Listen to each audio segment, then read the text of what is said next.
everybody, and welcome back to Ganbare Goemon no, Neo Momoyama Bakufu no Odori, Recompiled.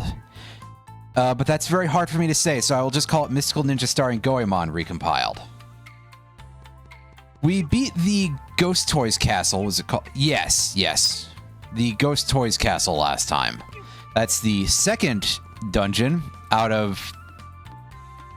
Gosh, I think there's only 5 in this game total. Which means that surely we'll have this almost done by the end of... Well, maybe we will, actually. For all I know.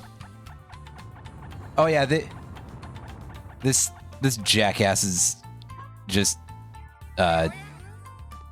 camping the exit here. So... Get the hell out of here. I have officially forgotten what I'm supposed to do in terms of the next... Like, I guess what they expect me to do. Because I do remember where the next part of the progression is. And where we're headed. But for all I know, there could be like an intervening goal there. And the game will be like, hey, you're here way too early. You gotta go back. So, from what I recall, which... Yeah, to get to the... I believe we're supposed to go out the door that was stuck in Zazen Town, which is said to lead to the Chugoku region. So I think... Are we just going to have to explore around there and find... someone who knows something about what happened to that door? Oh. Well, that's what happens when I press the select button, or, pardon me, it's called the share button because I'm on a PS4 controller.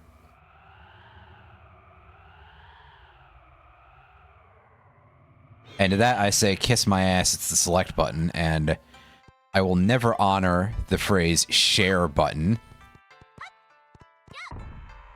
Nor do I really like the idea of calling the start button the options button. That seems a little bit unseemly in its own right.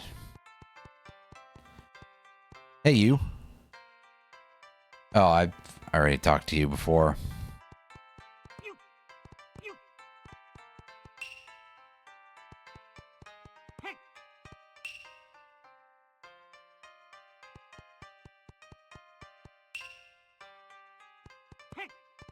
I may have to go back to the other village where all the kids were kidnapped, and maybe they know something about it.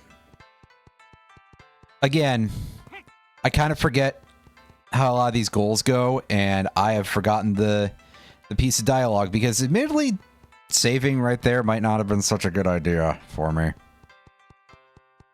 For me having a memory of not actually any memory, basically. You look different. Oh.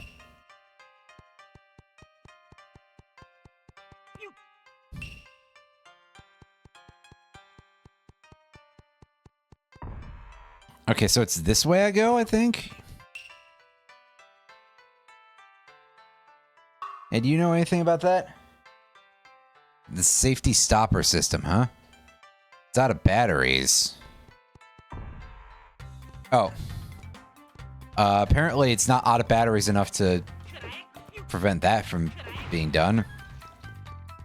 So that's neat. Locked with a special key, hmm? I actually don't remember that.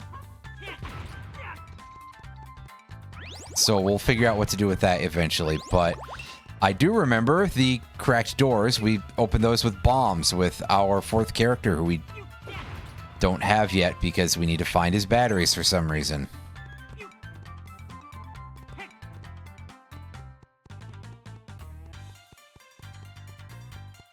But as I allude to in the stream title here today, it was explicitly stated, hey, his batteries are hanging out of himself, so hold up. I mean, I guess you could say the batteries are dead, but that's a little bit different.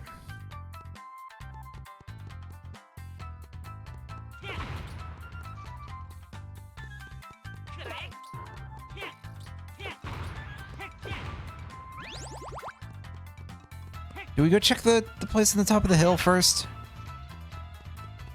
As I've probably made clear, it's been years since I've played this game, and there's a lot of it that I don't remember, but I remember enough to say that the vibes are immaculate. It's a really cool game in a lot of ways. It's also a game that's got a couple of problems, but, you know, that's how it goes. It was the 90s. Everything sucked at least a little bit here and there. There was nothing out there that was perfect.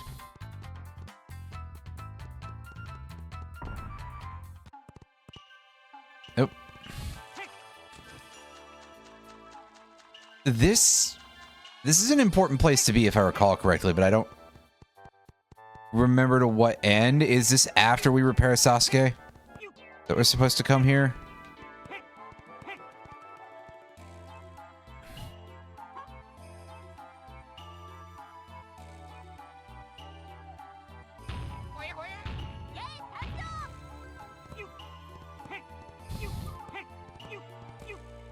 Well, we can climb all the way up, so that's... Yeah, we gotta... This has got to be a place we come back to later. So... Clearly I'm jumping ahead a little bit here.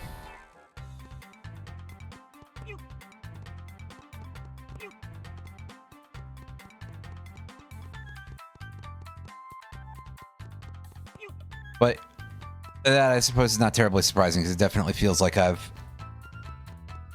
gotten a little bit ahead of myself, maybe.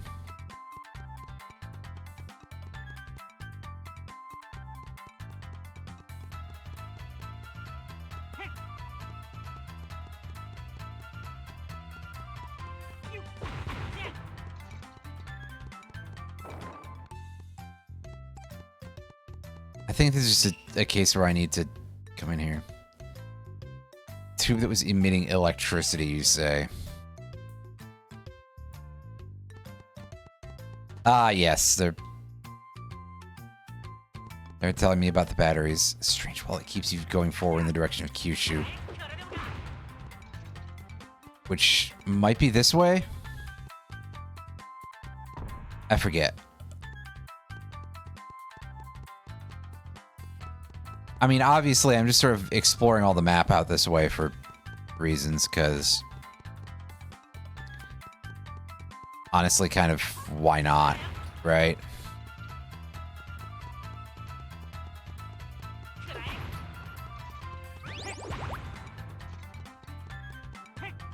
May as well. So I can see once we start butting up against some issues here. This massive wide open field room for this room, air quotes, I mean that in sort of a technical sense, very much reminds me in a weird way of some part of Mega Man Legends 2, which is a game that I played many, many years ago here, long before I even had affiliate, and I remember being very frustrated with dealing with EPSXE on that. So yeah, okay. I guess that whole region is closed off for now. So, fat lot of good it does us being all the way out here. Let's go back.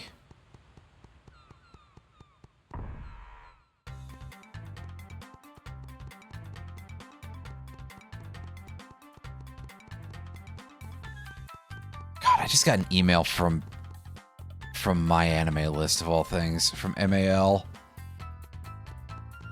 I haven't used that website in years, but I still have an account for some reason.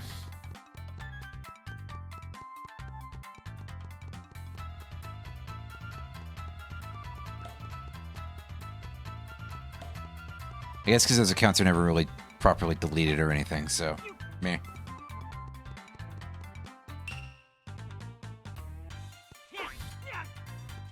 Oh, you again. Always with the jumping enemies, but we saw those before. And how they kind of suck. I believe at the end of this lies a dungeon that we cannot do everything in yet. I don't even know if we're allowed to go in yet.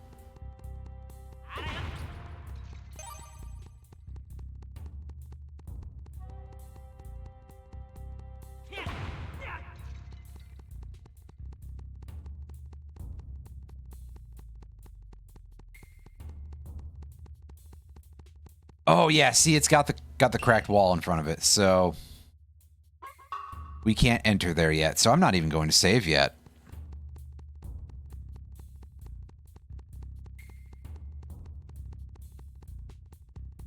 Because very simply, none of that matters at the moment.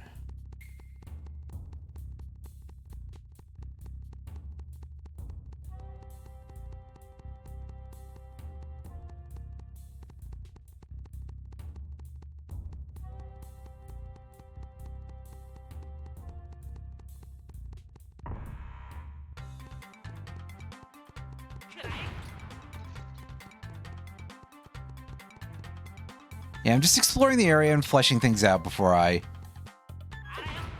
make absolutely sure that I go in the direction that I'm supposed to, you know. Want to be sure that I see everything. I mean, we probably will eventually anyway, but just in case there's something especially weird going on.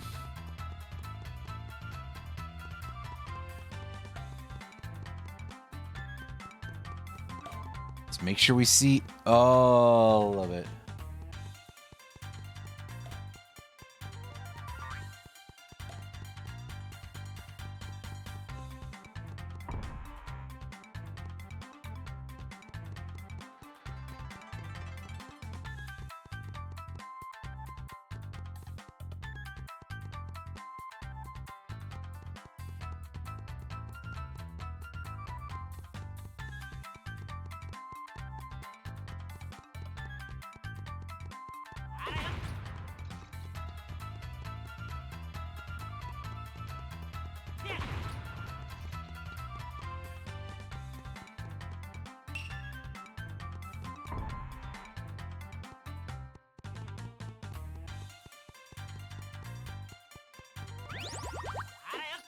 This way it looks blocked, even though the map feels like it's suggesting otherwise.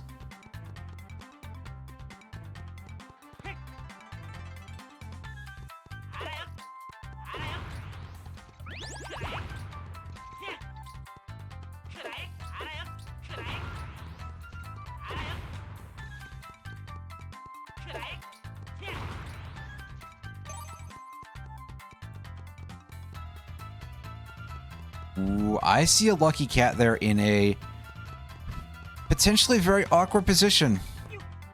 I'm not sure how good we're going to be at being able to get that right now, but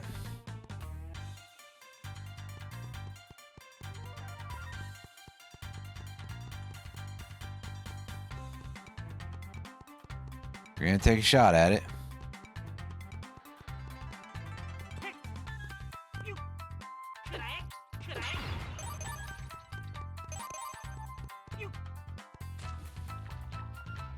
Maybe we'll be rewarded for just the fact that we're exploring out this way at all. I suppose that's my hope. Is that we'll just get on this thing and the game will be like, hey, yeah, whoa. That's incredibly slick.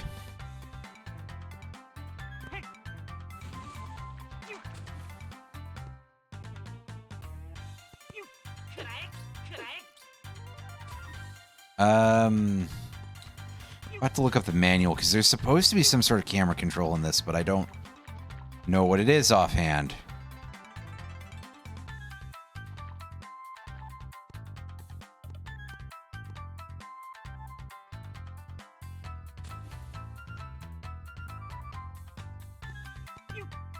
Or maybe it just doesn't work here.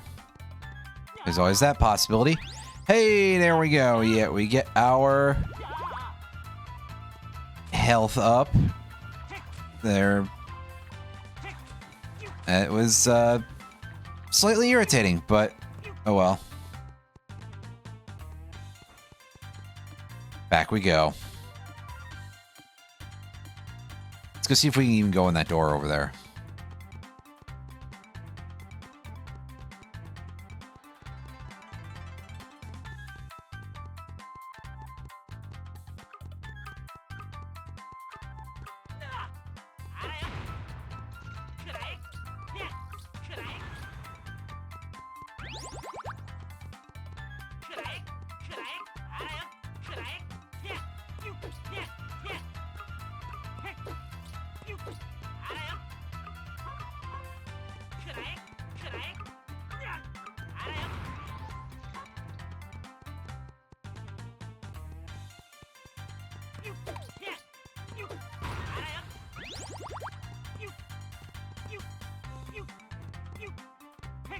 Hard to fight on slanted ground. Very rough. Oh, okay, so this just kind of goes in a circle. That's useful, though. Because that actually gets us just right back where we need to be, basically. And again, I don't think there's anywhere else for us to explore at the moment. So, just as well. We go this way and we head towards the desert area.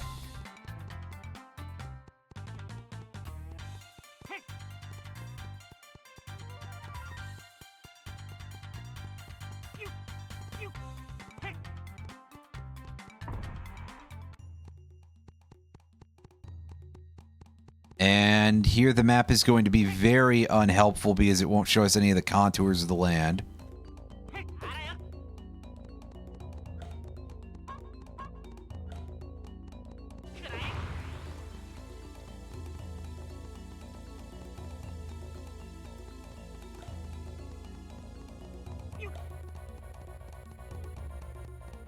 Very nerve-wracking music, though.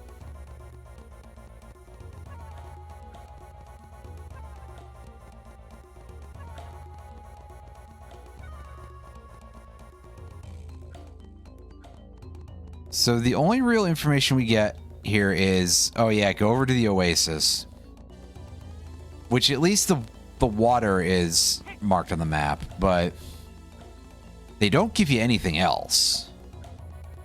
There's no information about height or anything like that.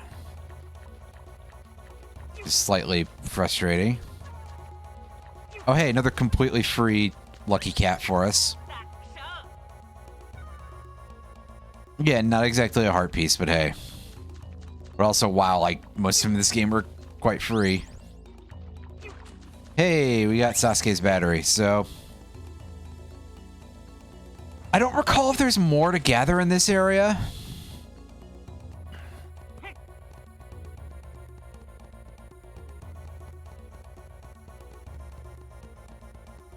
I feel like they want you to go climb the tree to get another one of them, but I forget.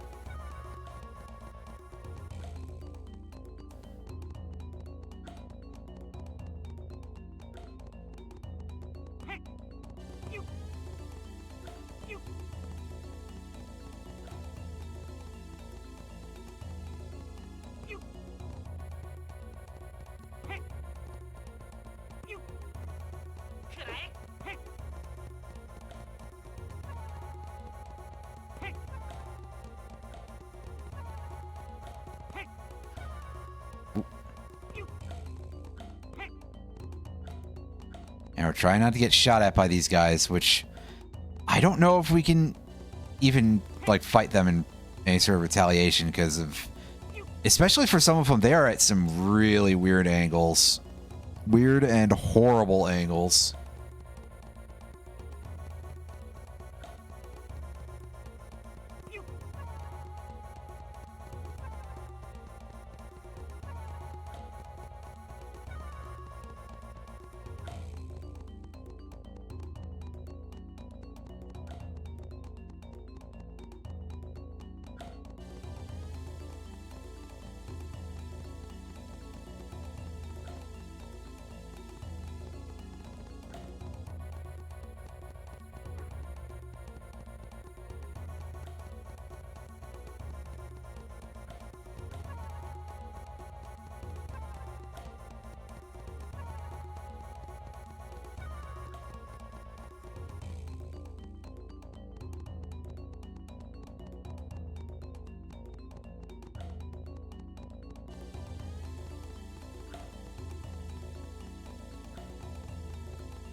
Alright, so we've got just a tiny bit more we can look at over in this direction, but I don't think it's going to be anything.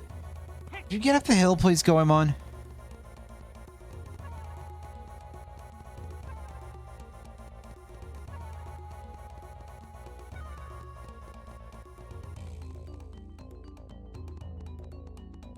And yeah, absolutely nothing.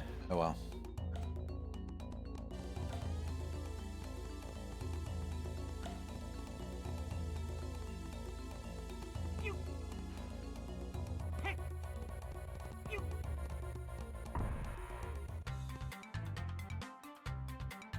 Okay, it's the R button and the C buttons to move your camera around. I gotcha.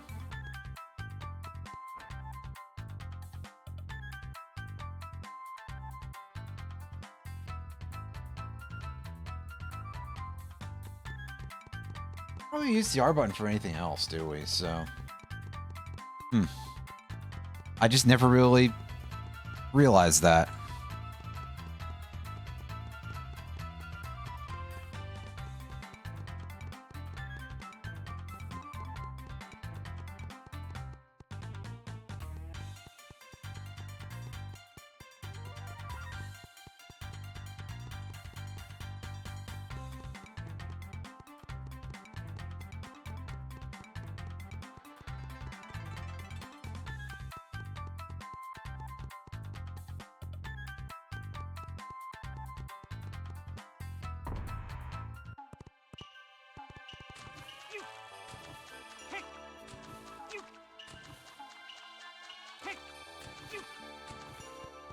Alright, just you can check this one last time, because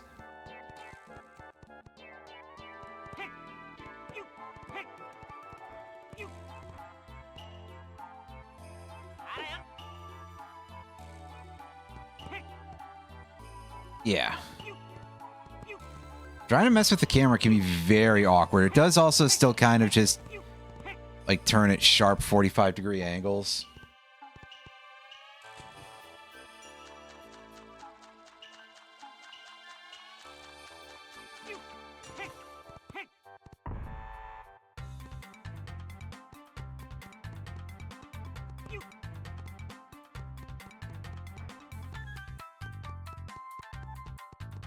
Maybe the folks at the coffee shop have something? Yes, I did just look this up. I'm sorry. But I'm feeling really lost. And from the sounds of things, the hint changes only after we finish that, which, I mean, okay, fair enough, but I don't know, somehow that feels a little crusty.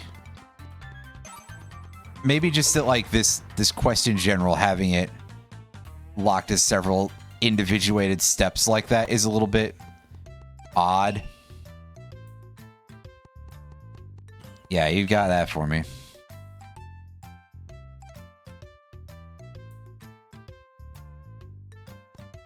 Use the camera. Okay. Well, hey, at least they're not making me, like, guess.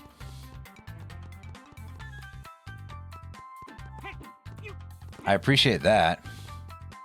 I wonder if it would have appeared before then if we had gone there and we had actually used the camera, which... To be perfectly honest with you, I did kind of forget that the camera can be used to reveal hidden objects, because we use that aspect of it quite rarely, it seems. We've used the camera flash being able to make ghosts vulnerable, but for actually using it to reveal objects as its other purposes stated to be, that has so far been quite rare.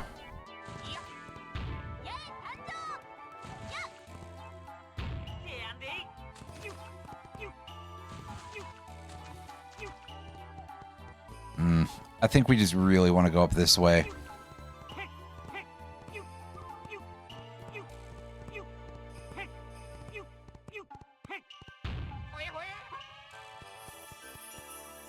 Alright, charge it up, and...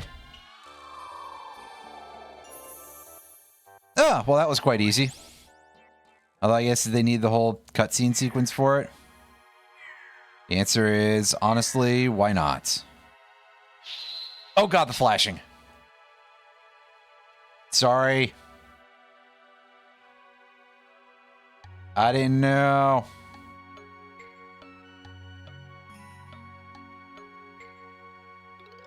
And there he is, Mr. Eyebrows.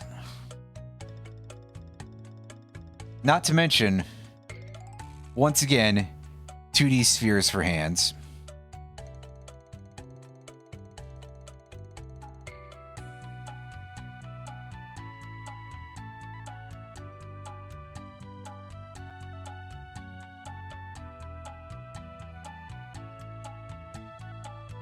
Yeah, he got exploded.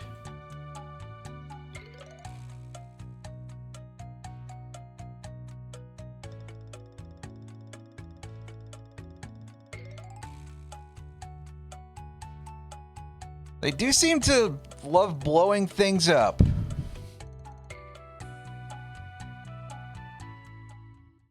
With laser beams.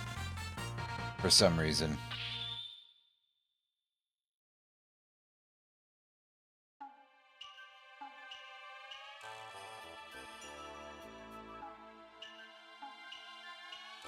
Ooh, yeah. So now our little robot guy.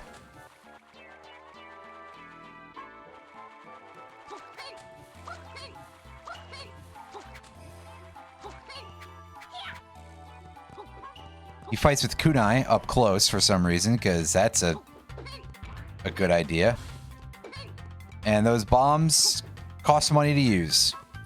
So don't overdo it, I guess, would be a good piece of advice.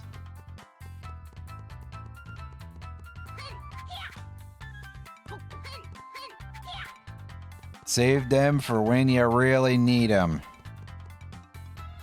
I could have sworn he had a different ability that used money as well.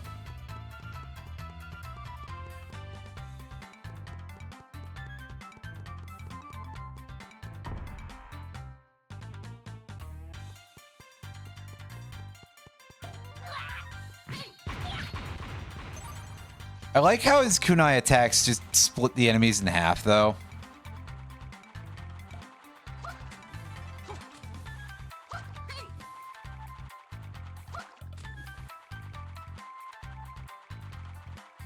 Okay, I was gonna say, surely there's a way for us to get out of the water.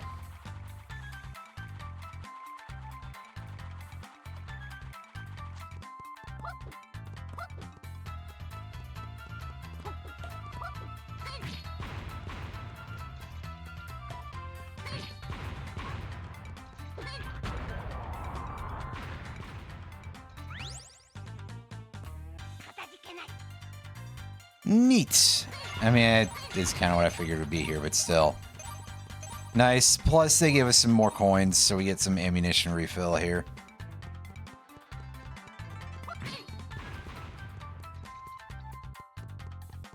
And I have no idea what else we have behind any of these cracked walls, just that there's a good chunk of... Ooh! That's pretty solid.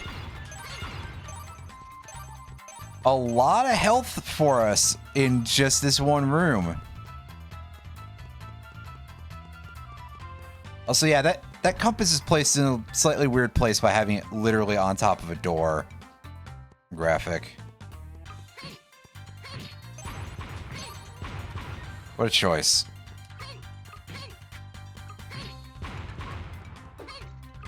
Oh. That somehow still landed a hit. That's kind of incredible, actually.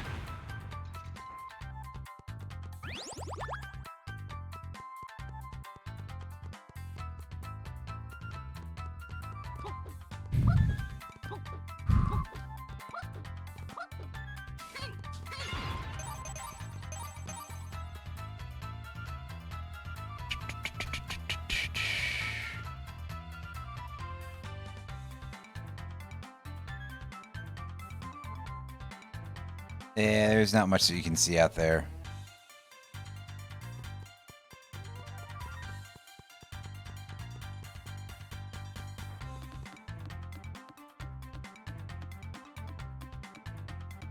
Anyway.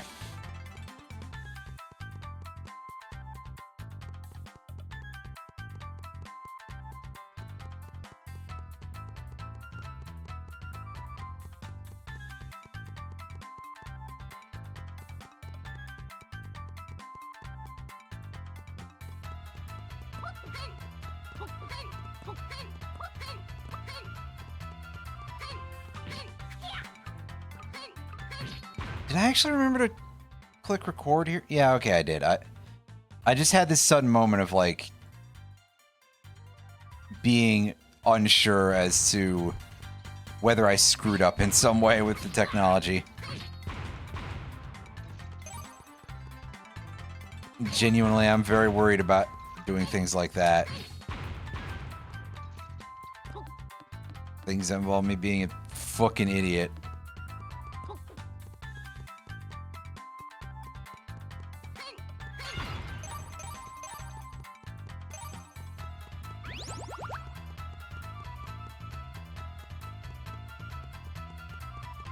So as we know, we can take Sasuke over to a location that we saw earlier and break into a new level, but for now, I'm just making sure that I clear out everything here of stuff that we can bomb open. Of which I don't think there's much more for us to get at the moment anyway, but just to be absolutely sure.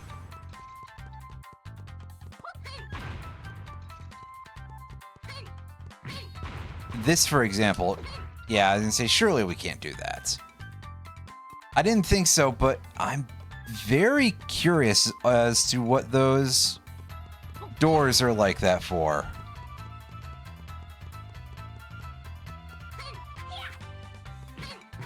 As opposed to just being just plain walls. They surely are openable in some way then, right? That would make sense to me anyway. And wouldn't it make sense to you? The answer is perhaps not.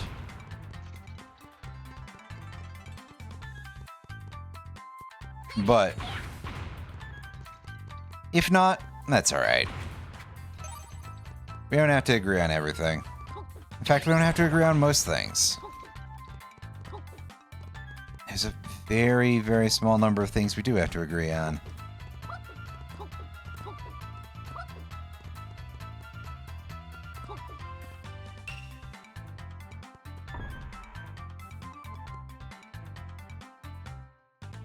Okay, yeah, nothing out here in Izumo right now. It's just going back out the other direction. To the area with the fairly long name that I don't remember correctly.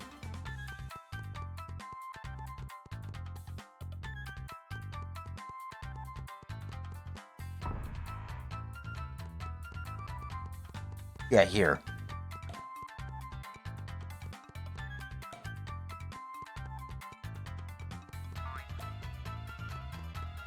Alright, now which of these paths is the way? I think this one that we're going to is a dead end. If I recall correctly. Yeah. Excuse me, that way the Kyushu region, which we can't deal with right now.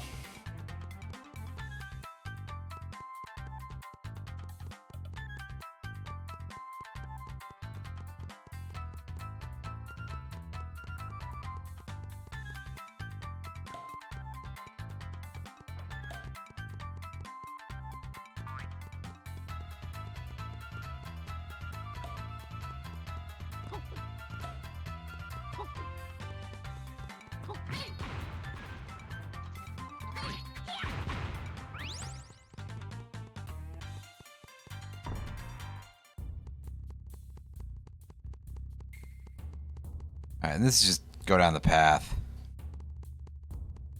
As we can walk along walls with a surprisingly steep gradient to them. It's like we're a goat or something.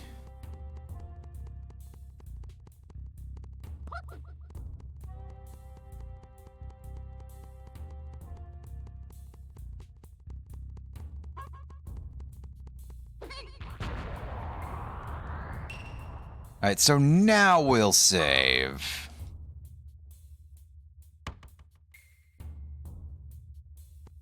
And enter the new dungeon. We're at this location quite fast, aren't we? Because it's been all of like 35 minutes of me streaming so far.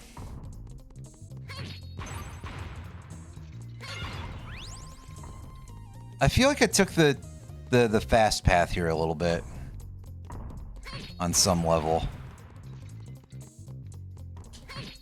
Like I skipped over some parts a little bit.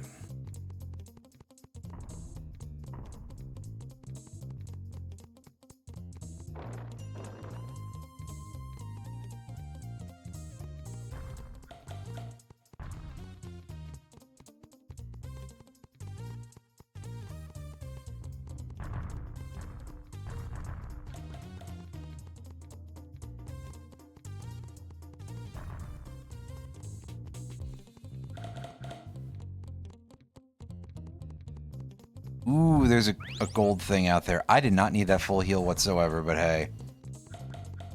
Yeah, we've got these bamboo turrets. These, the technical name for that sort of, like, for that sort of setup, I think it's Katamatsu. For what it's supposed to be, imitating. I am not an expert in this field whatsoever, so... What do I look like? Some kind of fucking weeb? Don't answer that, actually. Never mind. I'm not gonna like the answer I get, I think. Anyway. The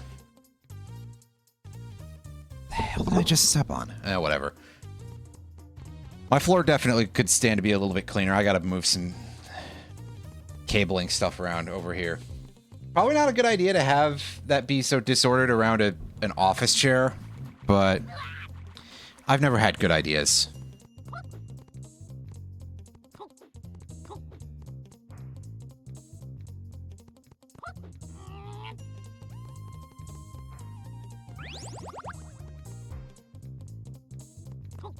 A couple more pots, so that's just some coins. Presumably. Excuse me. Hooray! We have a map of the dungeon. Unfortunately, we're still not allowed to have a mini-map on this because... Oh, whatever. That wouldn't actually help me. The maps in this game are mostly good for basic directionality.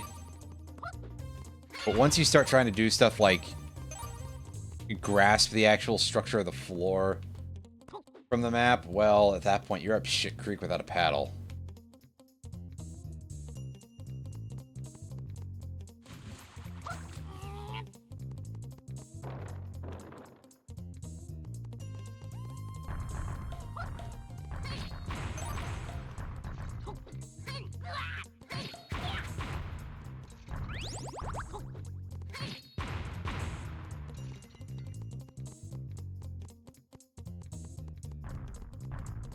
Although, maybe using the map might actually help here. Oh yeah, Irene, I forgot to answer this earlier for some reason. You asked something about using XSplit, and I remember using XSplit. I used a free version of XSplit for many years, way back when. Back in an era... My God, that may have been back when I was still in college, so... And believe it or not, Obama was still president back then. That's kind of wild to think about how far of a time that is, but, yeah, I would have to imagine that nowadays XSplit is, what you would call outdated software compared to the other options. And... in particular, I feel like what purpose is a paid version of that going to serve anymore? It's a bit of a strange thing. I don't even know if you can pay for it anymore, so... Yeah, OBS generally does... kind of does the job for you.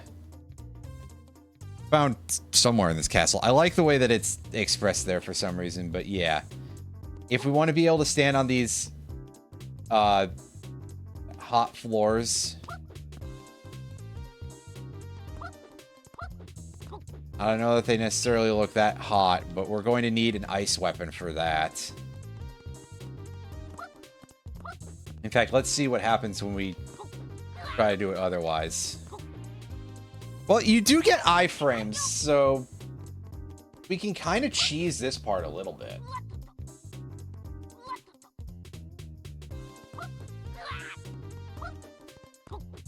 Yeah. See, we can get past this, and I don't know if that's intended.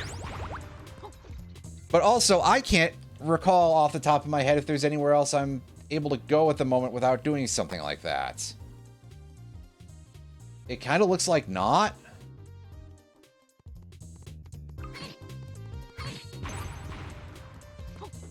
So I'm going to have to assume that that is absolutely intended. Which is wild, because that looks and feels like an exploit. Oh, shit. Okay, they just take 2 hits to kill.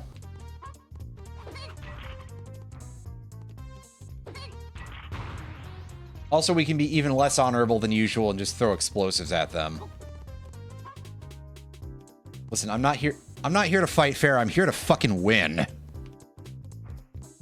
We got some of these things.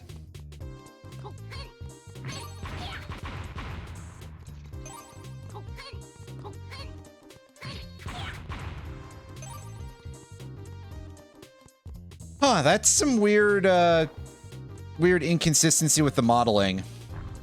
I don't know what to tell you.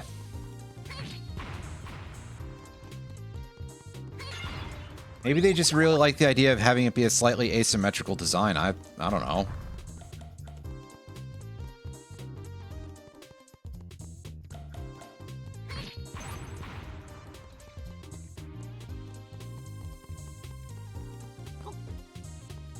Oh yeah, this is actually where I was really looking to get to anyway. Because we get ourselves some more health. Or max health, rather.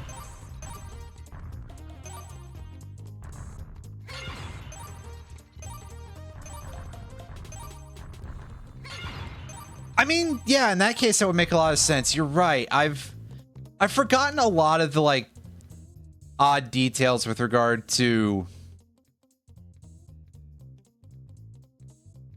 the older version of the game and playable characters, except for the fact that there were intended to be multiple playable characters.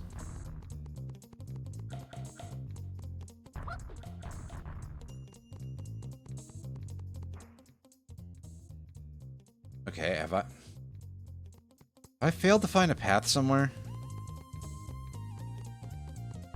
Because if we go back in here, and this isn't really going to be the most sensible anything here. I think this... Yeah, see, this map kind of implies that there's another door. Basically, right over here.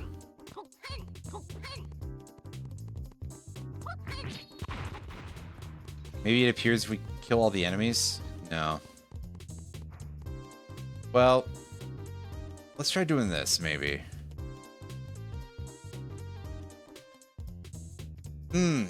I see. That would be up from there, so... yeah.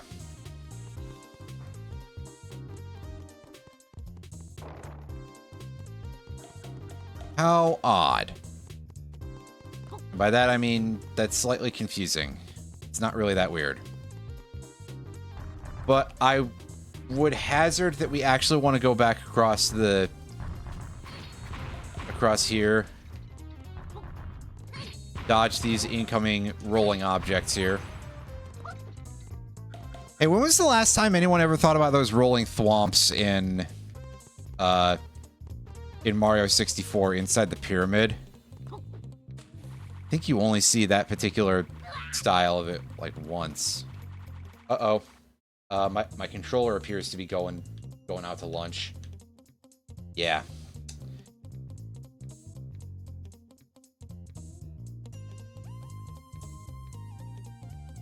It's doing that a little bit more. That really does make me want to invest in something that's more of a USB Type-C controller.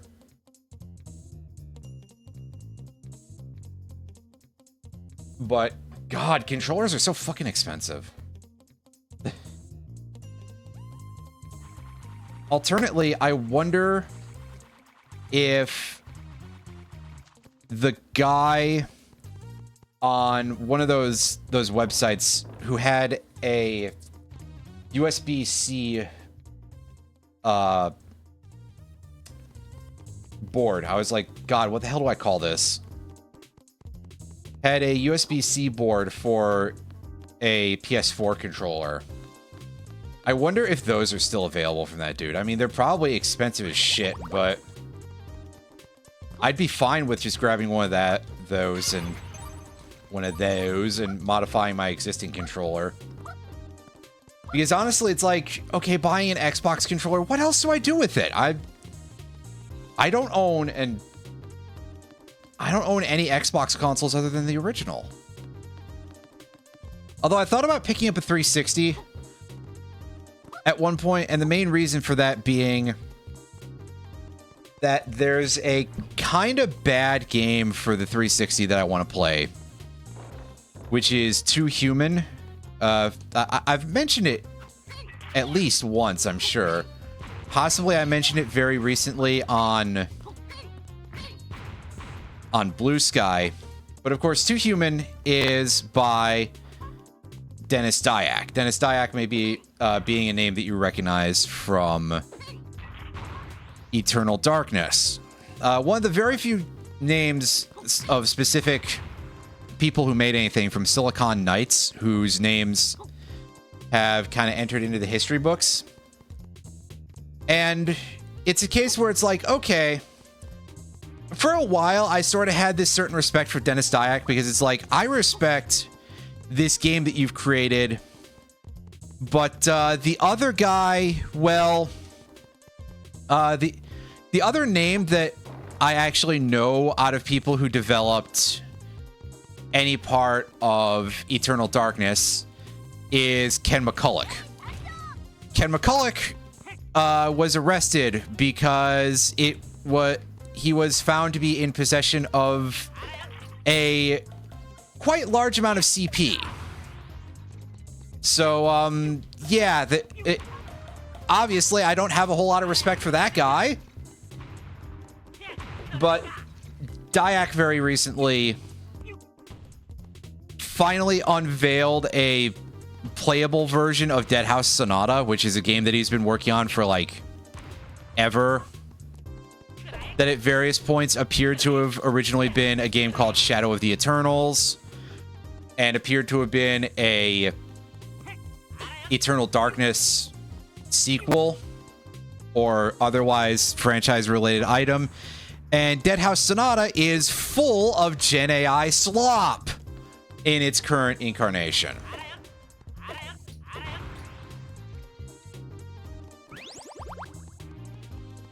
I mean, Dennis Dyack also very much became somewhat of a Gamergator back in the time when that was a thing.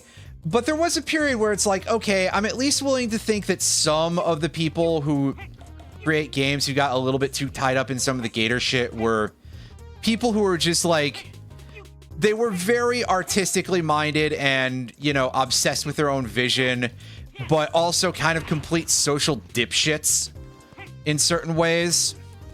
And so, you know, I'm not expecting the guy to necessarily know that Gamergate was a right-wing smear campaign that was based entirely on lies about, you know, because a bunch of guys were mad that their being scumbag misogynist was becoming socially unacceptable.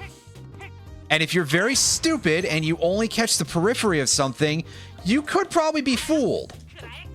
I'm not expecting everybody to be well-read unless they're like an actual critic. If Dyack had been like an actual games critic and he got in on that shit, it would be like, dude, were you dropped on your head as a child kind of thing?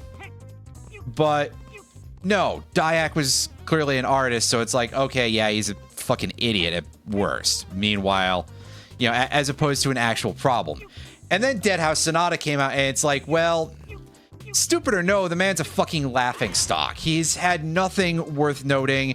So clearly it's just a bad idea to attribute games that are made by a large development team to any singular force of personality who is involved with any of them.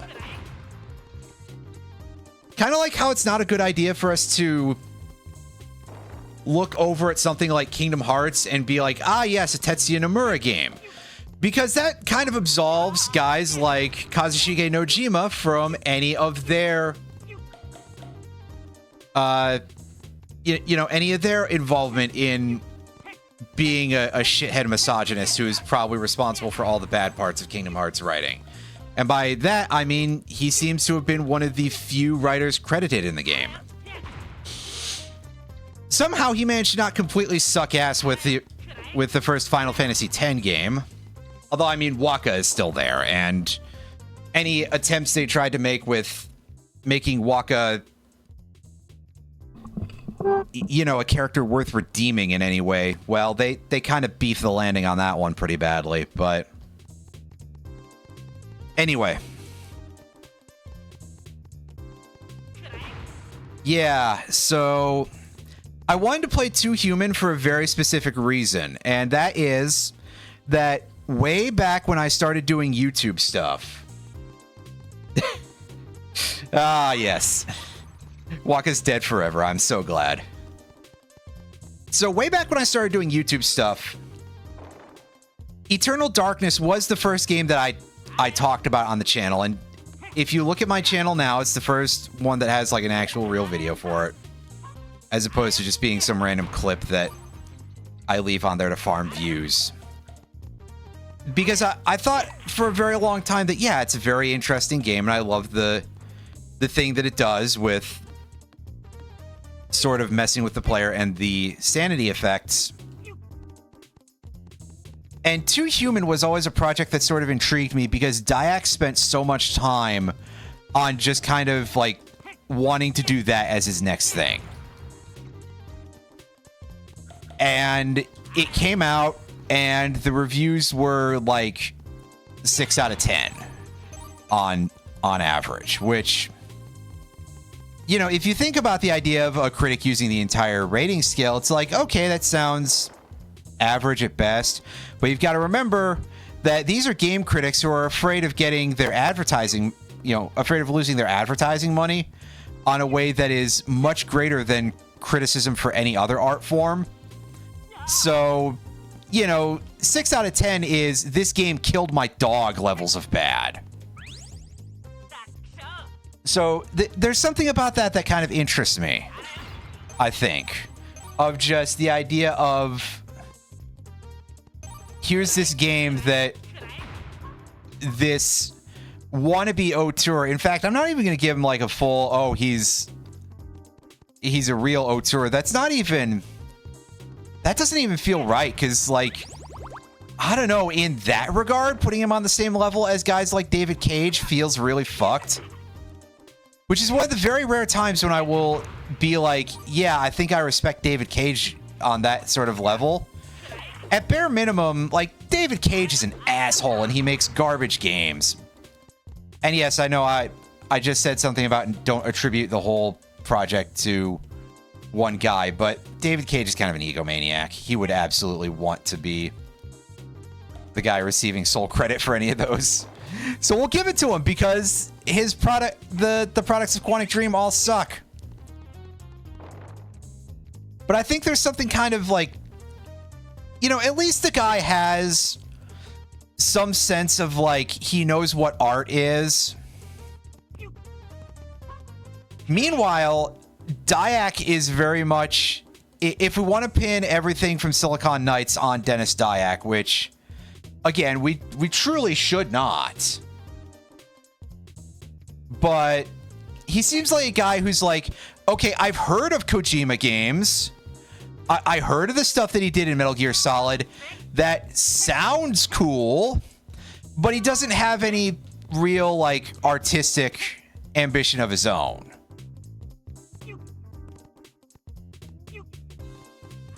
Right? Like, he's just a guy who sees a lot of other art and is like, I want to do covers of these songs.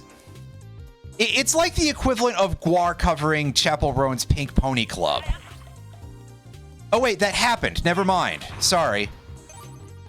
Somebody's probably gonna get a little bit salty. You know, I'll find the one Guar superfan who's like, no, actually, this cover, you know, also retains a certain level of meaningful. I don't fucking care. Shut up. It probably does, but also just I'm so burnt out by all of the sheer quantity of Chappell Roan covers from dudes. Every time I see another one, it's like, what are we doing here, man? Anyway, that's enough of that. We got our silver key finally, and I forget where the hell I'm supposed to take this. Wow, me and forgetting something. No, not the character voiced by Jim Ward, R.I.P. No.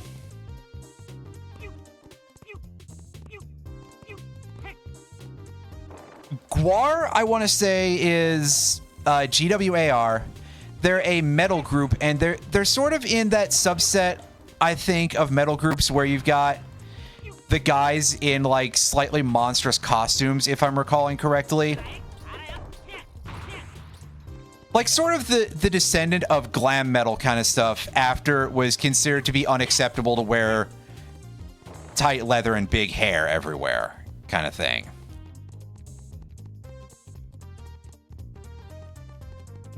Not to be confused with a shark, yeah. Okay, that's a gold key door, so we don't gotta think about that for a minute at least. But yeah, that is assuming that I'm not confusing Gwar with someone else, which I very well might be. So again, if there's anyone in here who's like a big fan of Gwar, don't take it personally. I don't know their music very well, and I'm specifically very tired of this one thing for some reason. So unfortunately, y'all and your band that you like are catching strays, while I'm out here just on a fucking rampage about nothing.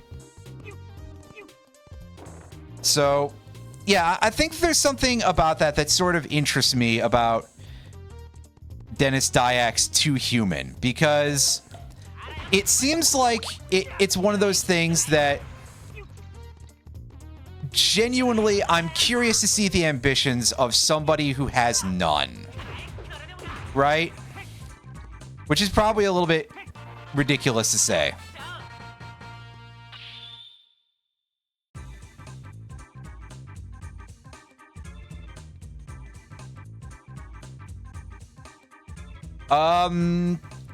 Off the top of my head, I don't know specifically. Anyway, let's get a load of this. Yeah, see, throws it. Costs money.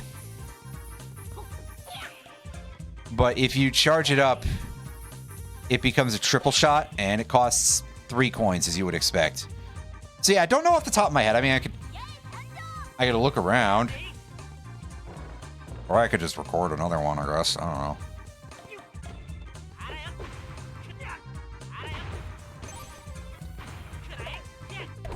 But yeah, I guess the nice thing is that Too Human would only be a thing I'd be buying secondhand nowadays, because new copies don't really exist, and he wouldn't get any of the money from it, which is great after that how Sonata uses AI, because I don't want to fucking support that guy anymore.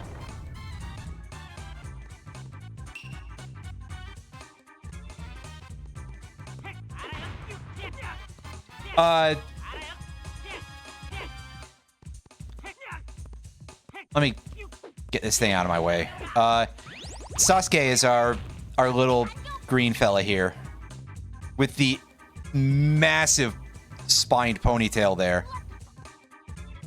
Actually, for him more than anyone else, it does absolutely fit that he's got this very polygonal hair,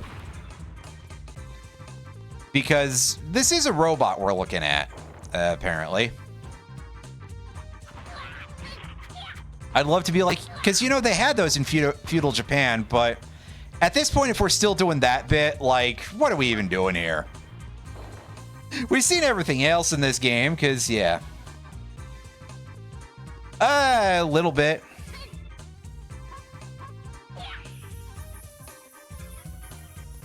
He has got that look a little bit.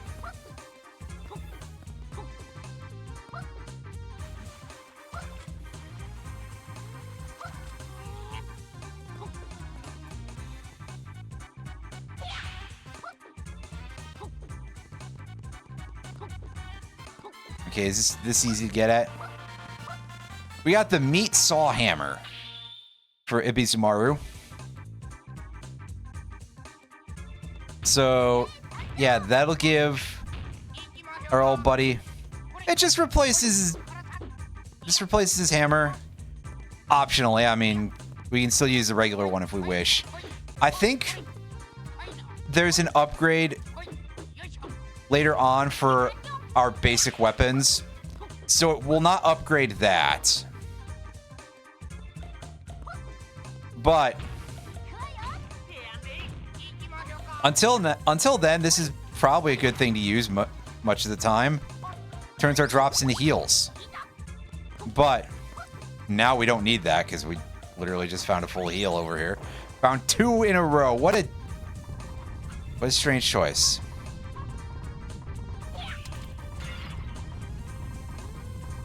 And yeah, this will freeze enemies too. I don't know if the shattering removes drops or anything, but realistically, it's probably in our best interest to just assume so.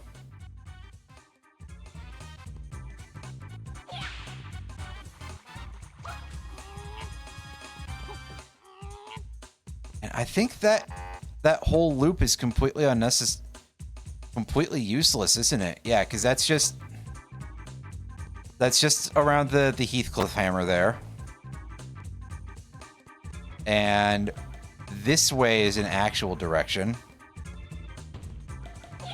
That thing's not low enough to the ground for me to do that. So we switch back to Goemon and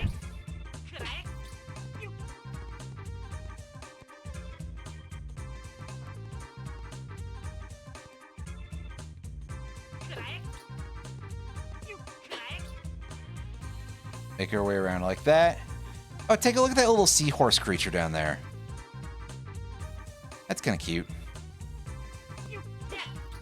I bet that thing would be a real problem if we fell in the water.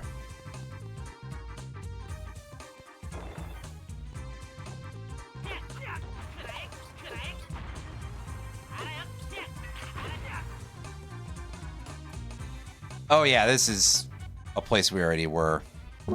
So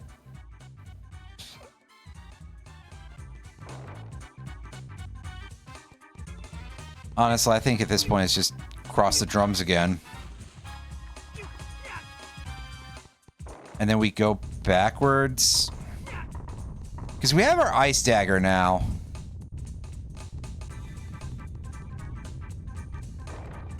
So we should be able to go elsewhere.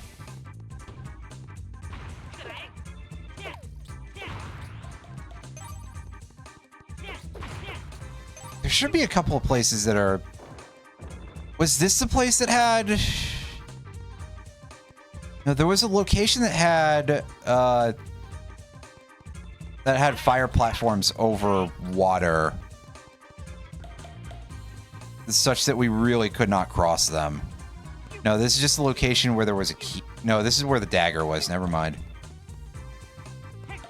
So yeah, there's a lot of doors in this place. It's very easy to get lost. And again, with the map being only literally this helpful, that does kind of present a bit of an issue.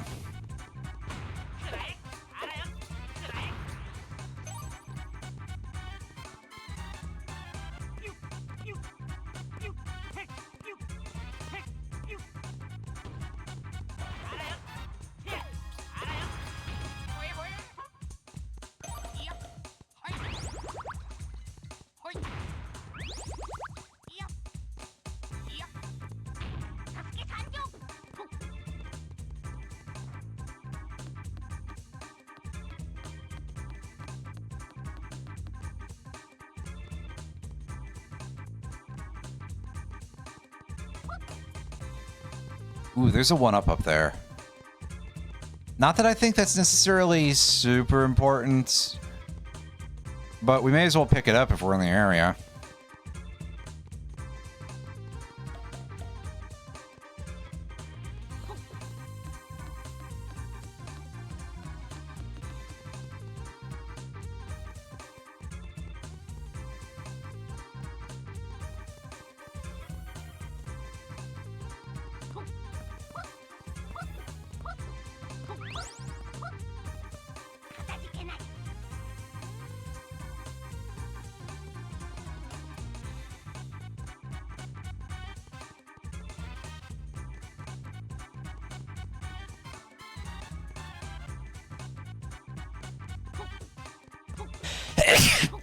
Oh, excuse me.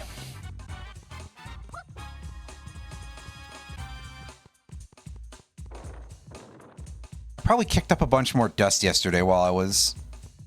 Because I had dug my computer out from under my desk briefly because I wanted to do a slight bit of...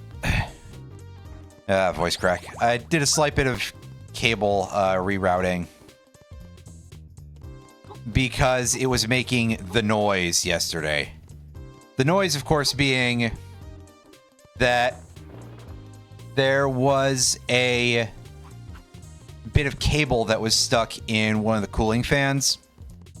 Just enough to, as someone said yesterday, do the playing card in the bicycle spokes trick, which, yeah, that is basically just kind of what it sounded like.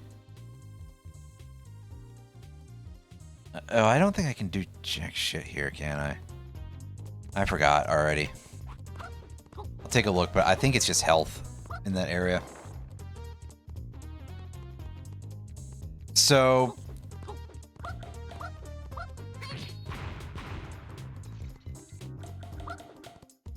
yeah, I had to drag the computer out from my desk a little bit and unplug everything, plug everything back in, and move the computer out, move the cable out of the fan. Again, thank goodness that fan's not going fast enough to like slice up the cable or anything. But it was at the cooling fan that it's the one that's closest to my power supply. It's not like directly on top of the power supply or anything, and obviously it wasn't going into the PSU, don't worry about that, but it was towards the bottom part of the case because the case is a little section to insert your power supply unit, and a fan that blows, well, it's positioned in that little, over the little corridor, and I'm trying to remember which way the air flows. Be honest with you, I don't think I know offhand, because I haven't had that thing in that sort of position for a while, where it's been open. Anyway, setting that detail aside,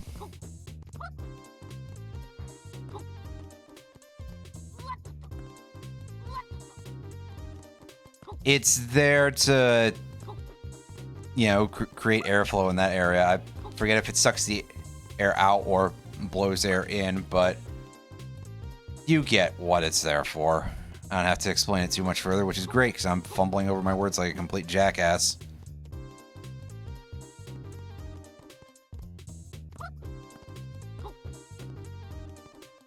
I don't think there's anything actually for me to do over here, which is weird because I could have sworn there was, but hey.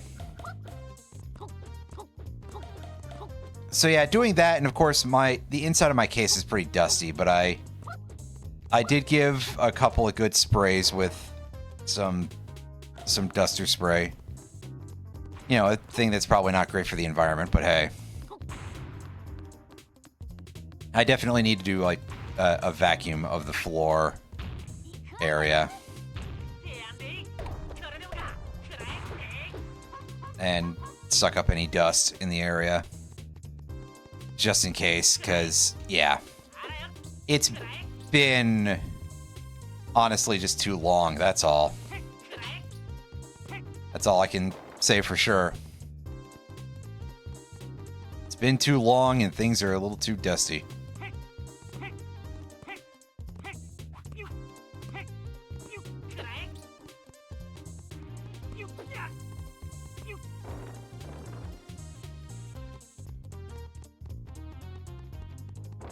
Okay, I'm guessing we go all the way out this way to get to the thing that I was remembering.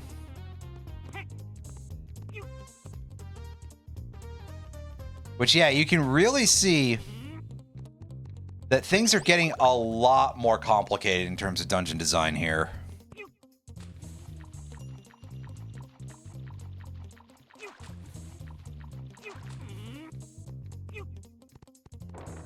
Starting around this point.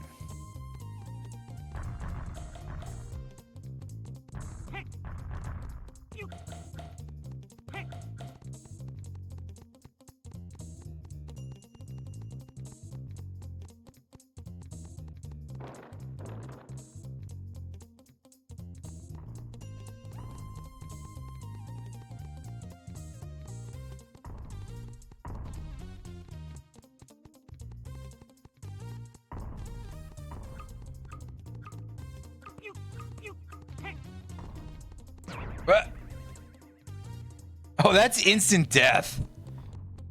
Wow. I didn't even realize. It makes sense. I just was surprised by it, that's all.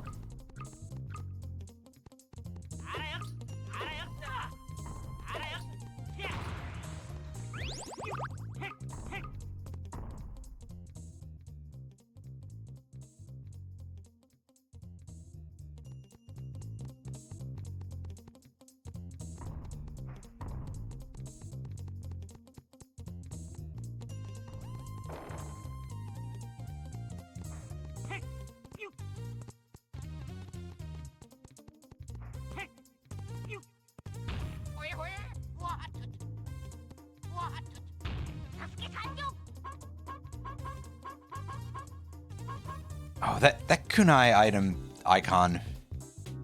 The iced one being that close to the regular one. That's a choice, alright.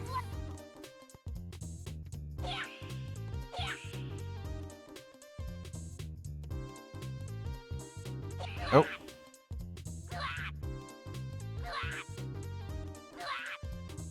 Fuck it, take the fall.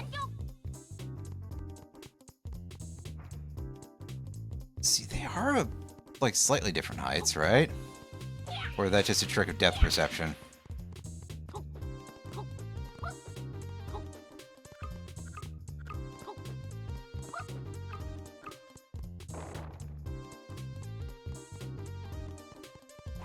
Oh, right, yes, this room. That's right, that's where I need to go with this. So I can climb this. I was like, but we dealt with the other room, right?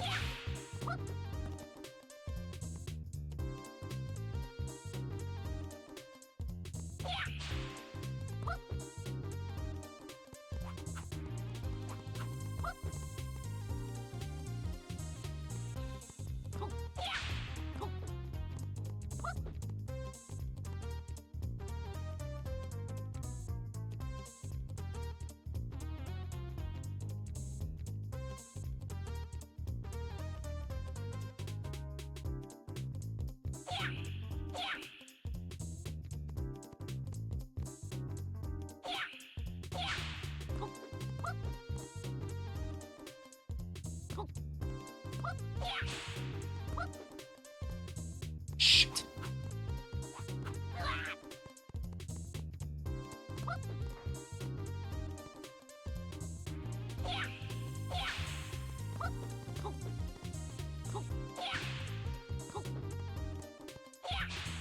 Yeah, I want that a little further away. That should be good.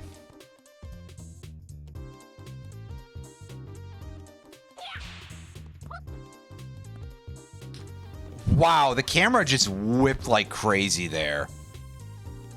And it ruined my jump.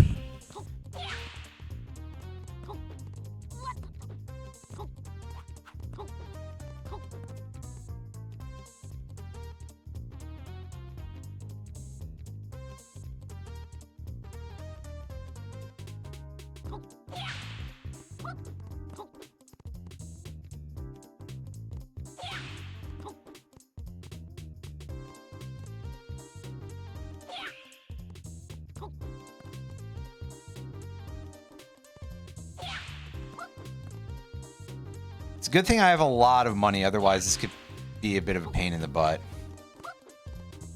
Okay, I was worried for a second that I had screwed that up somehow.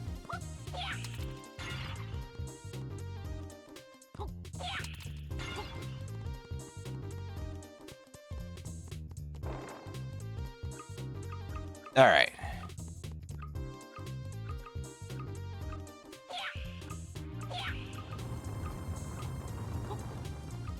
Not sure if I can even hit these fox masks or not. Okay, yeah, we can. Just freezes them for a bit, I guess. Oh, good to know.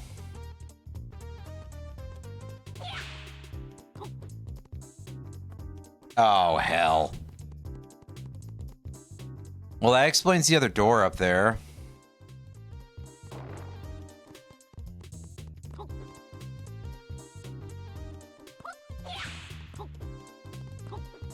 Alright, back to this room.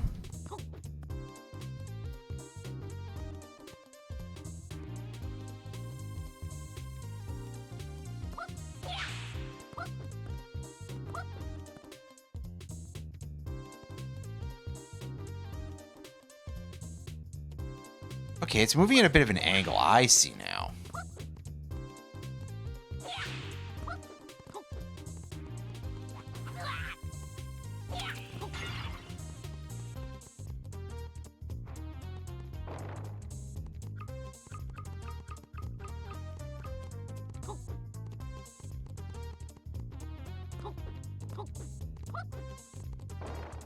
Alright, let's try to not screw this up.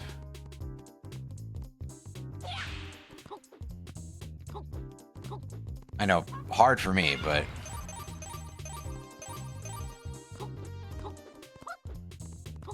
everybody else is completely unimpressed, as they, well, should be, really, but...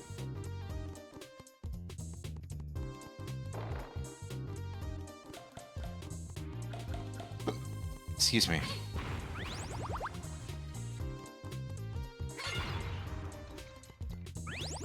For other reasons.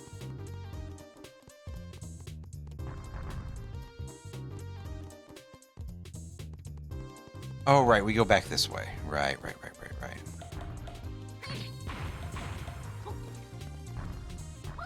Dodge these things because we don't want to get squished. I don't recall if this is instant death the way the other squishing things are, but we don't want it anyway.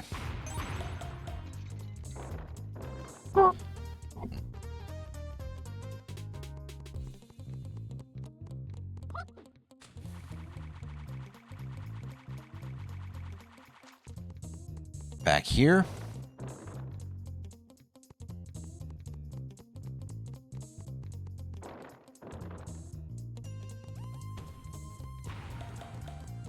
Oop. You're camping that door, aren't you? This is the wrong room anyway. Whoops.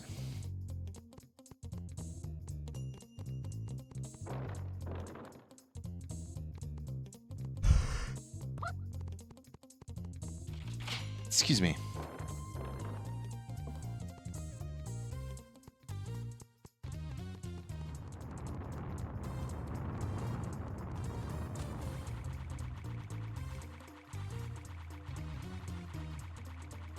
This is the wrong way entirely, isn't it?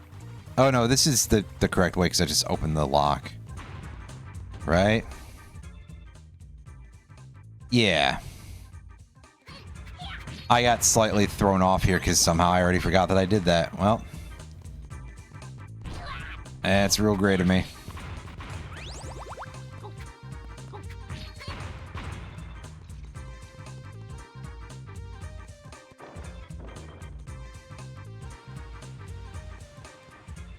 Ooh, yeah, this is quite near the end, actually. This is the room that I recall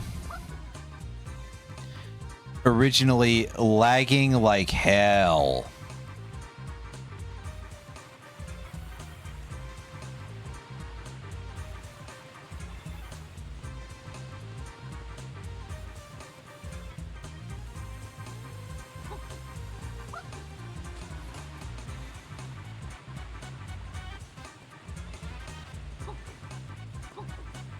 So as long as this isn't replicating the lag, that'd be great. But so far it seems to be functioning pretty well.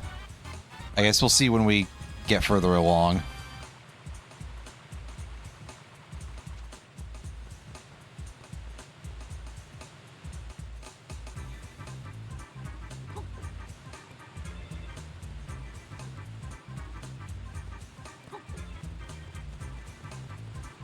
Start here? I presume? Yeah, there we go.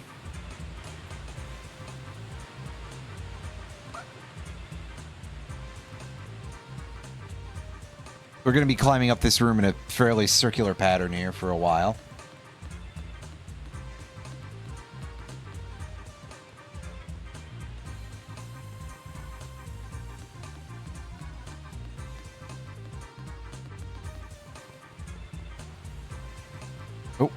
Incoming.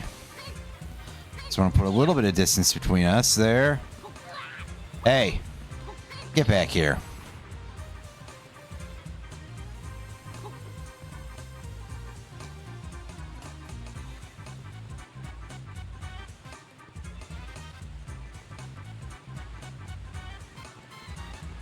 All right, go to the middle.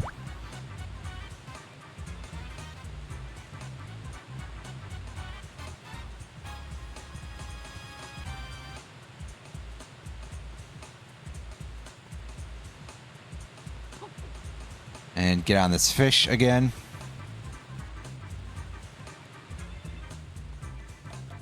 You can stop off for some health if for some reason you need it after the full heal you just got. And you can fail that jump as well. But thankfully there's a ladder up.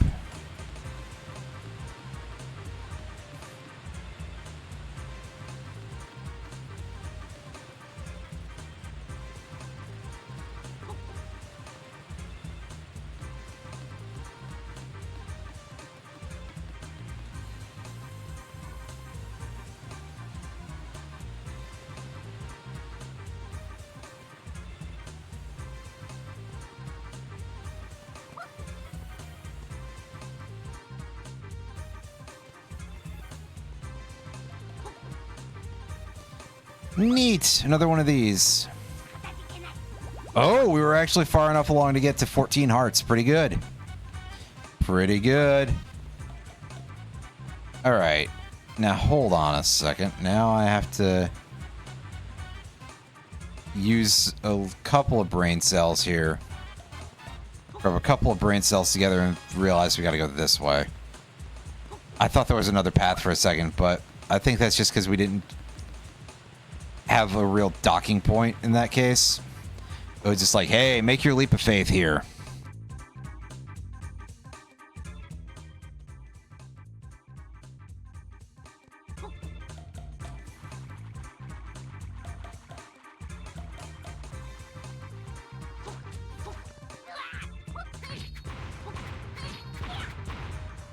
And this is looking a little bit boss gate here, I think. Yeah, this just got some water. It's just there is set dressing.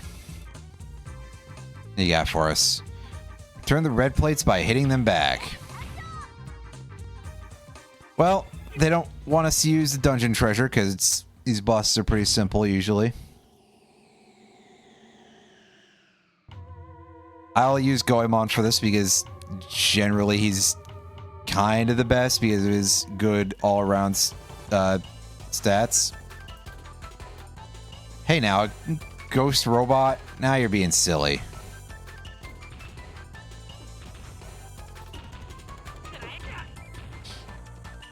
Oh, I timed that badly. Well, that happens.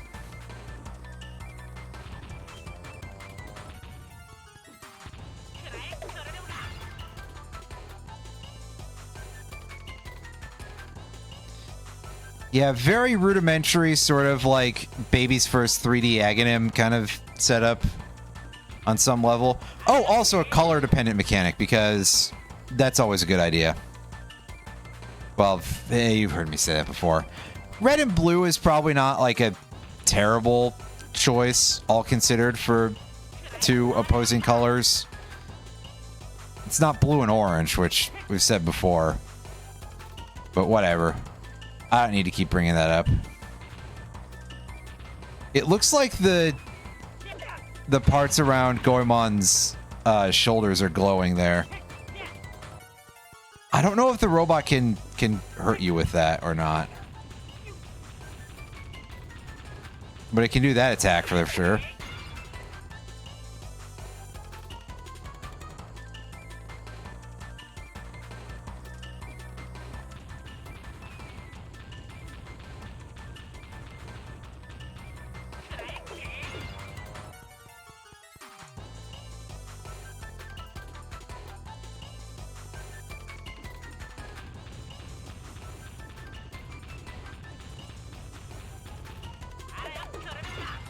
Yeah, so I mean, this so far is just comically easy. This is just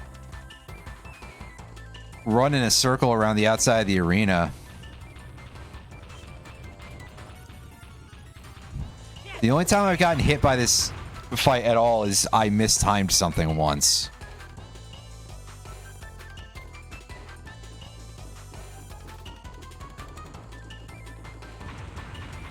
Okay, this attack pattern is looking a little different, but... Okay. Yeah, things are a little bit more chaotic now, so... Credit where it's due that this didn't end up just being, like, the easiest, freest boss fight ever. I mean, so far, all the boss fights have been, like, monstrously easy. I've gotten hit by each of them at least, like, once or twice, but we'll just pretend that I was showing that off. That you can take damage during a boss fight.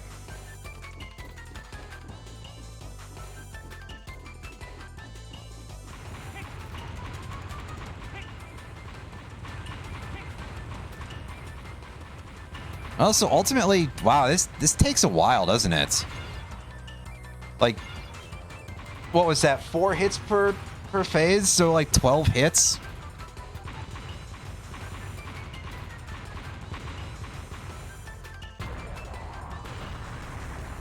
A little long for such a simple boss fight.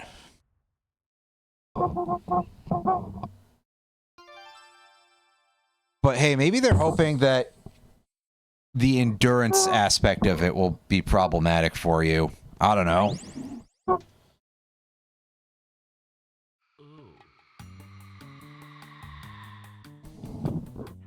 Oh, wow, this goofball is green. Sharon Robot, it had a different name before. The barrier that is blocking passage to Kyushu. Good job there, the copy editor.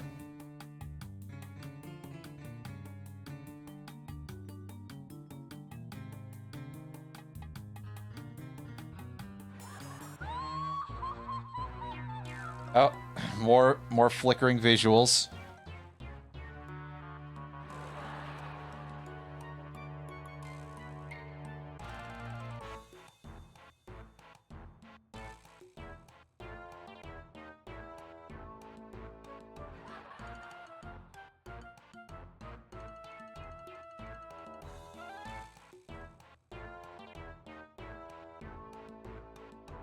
Oh no, whoever you are.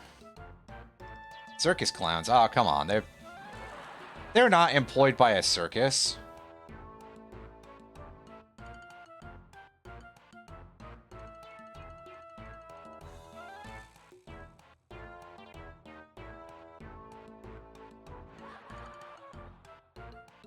Come on, what circus would hire these goofballs?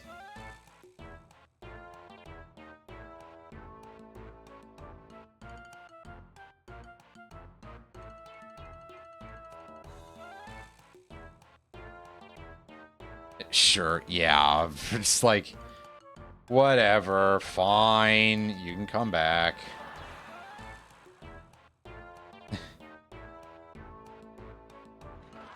I like the fact that they've got that.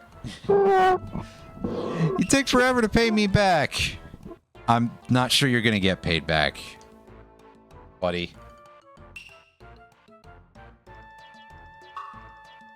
Not by your boss. Anyway. Saving. Yeah, that dungeon did take us like an hour to get through, which is a fair bit longer than the last few. Pretty sure. It's quite a bit bigger and significantly more confusing. So, that's probably bound to happen. Anyway.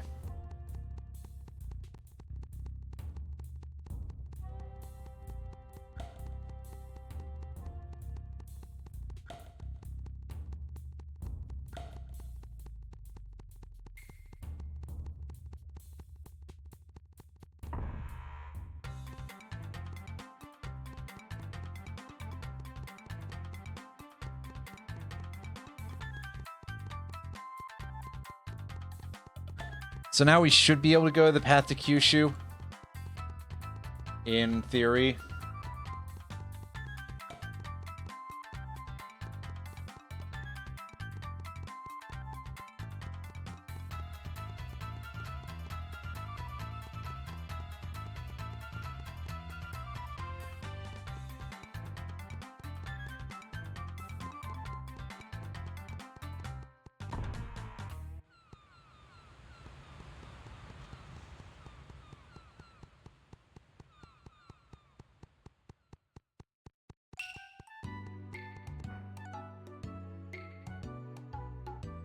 Oh, you again. You were somewhere in the story at some point. Delivery. That's pretty far. That's like the entirety of Japan.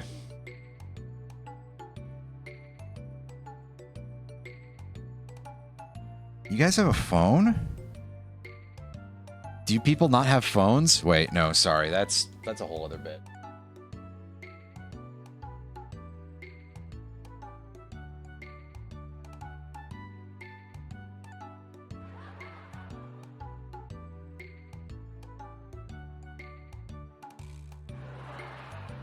Yeah, she fought everyone there at only one hand.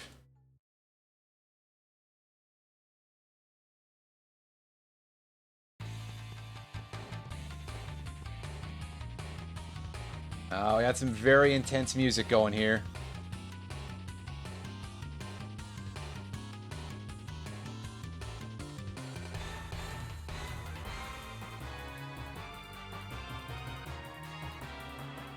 Actually, kind of the most, so pretty metal aside from the sound font.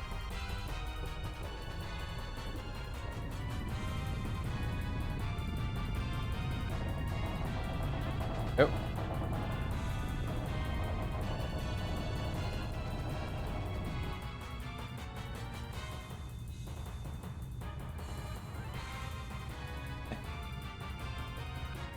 Mystical Quest 64 starring Brian.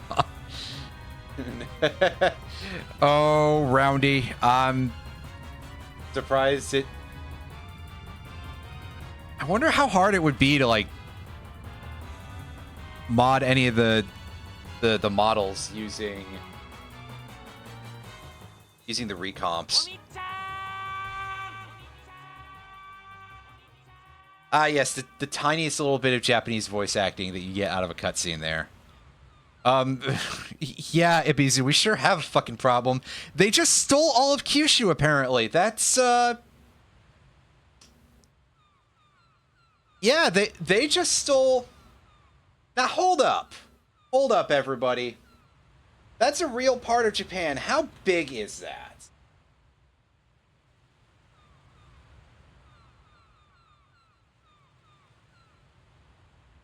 If I recall correctly, the Kyushu region of Japan is what Hoenn is based off of. Or it's one of the regions of Pokemon.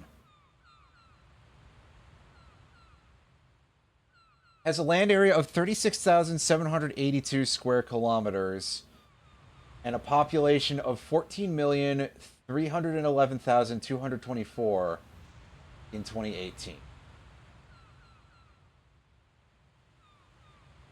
So yeah, they did just kind of steal a pretty big island out of... Huh.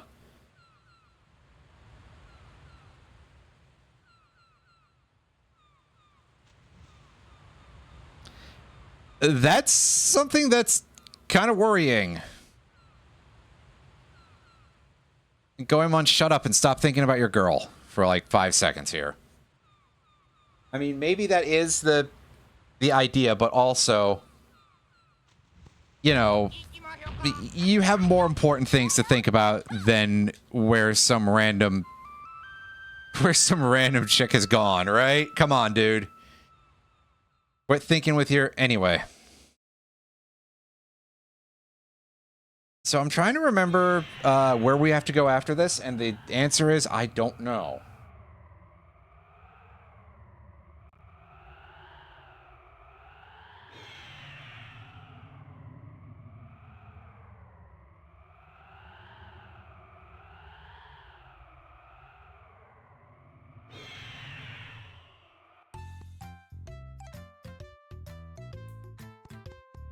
New TCG list. I haven't seen it.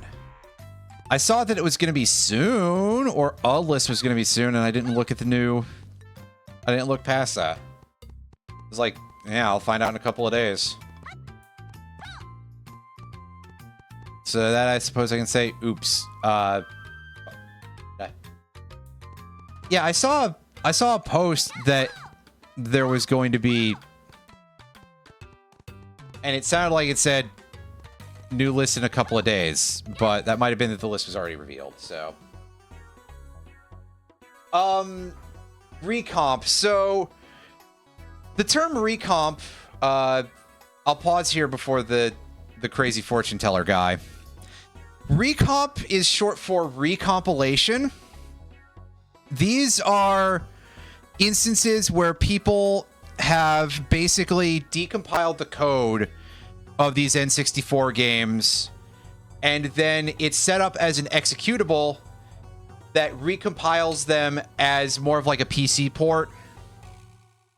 You just provide the ROM as like an asset pack, like kind of like you had to do with an install of Windows 95 Lemmings in order to install certain engine clones of that back in the day. That now I'm sitting here like, did you have to do that for Neo Lemix? Shit, I actually don't remember. But yes, there's... It's sort of like somewhere between HD-ish, somewhere between port. It's slightly weird, but yeah, it's basically a version of this that you can play on PC with somewhat HD-ish graphics, and more importantly, we get a wider camera angle here. So we can see exactly the same amount of this weird guy as before. And solve my worries for 10 Rio. No, I think my worries are about to get significantly larger. Plasma.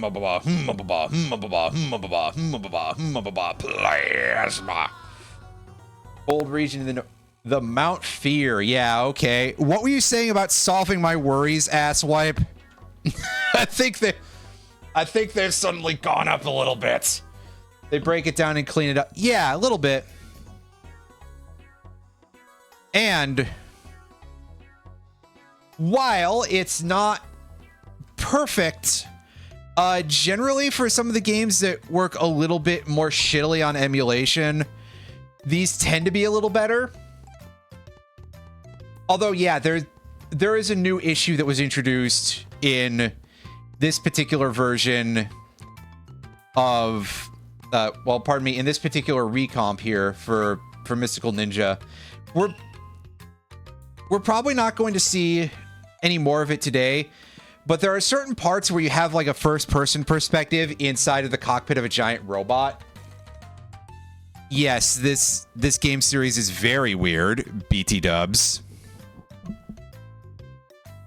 And the problem is that just having like a larger larger widescreen perspective, that's not going to give you the ability to see more. So it's basically like floating in space around some background of wherever it was overlaid over, and it looks like a mess. Anyway, we got to go look around town to go find this training facility here. Rebuilding, so someone next door.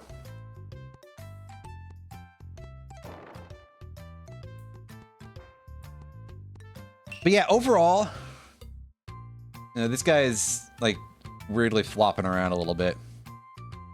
So basically, I would say that for stuff like this, this is very, very easy to use as a rule for folks who are not as familiar with emulators or stuff like that. Not that emulators are necessarily all that hard to use, but again, there's a lot of people who just kind of barely know how to do anything technology-wise.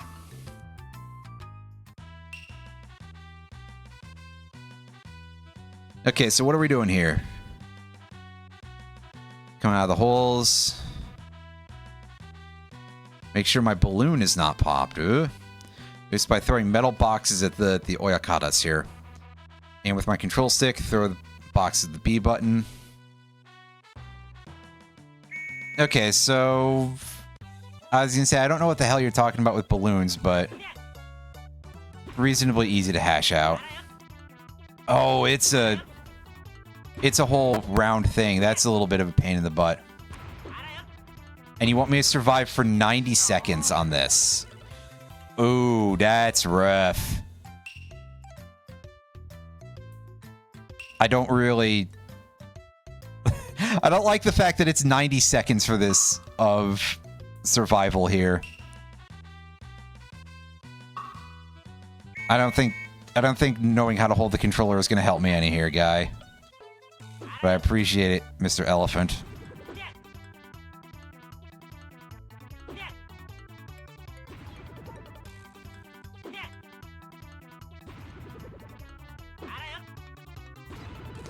It does at least seem like we don't have to be facing the target here, so that's good. Which is great for the ones that hike up real fast. Oh gosh. This is gonna take some doing. We're still only like 30 seconds of pulling this off, but at least I am noticing that I can throw those a lot faster than it looks like, so that's good.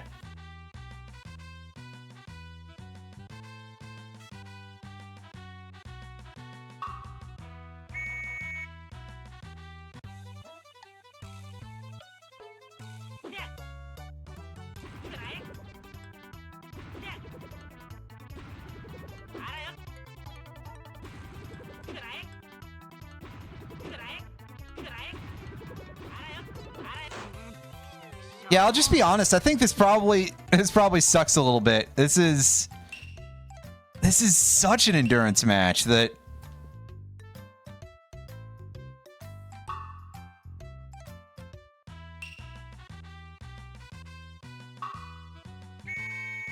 you're asking an amount from me for sure.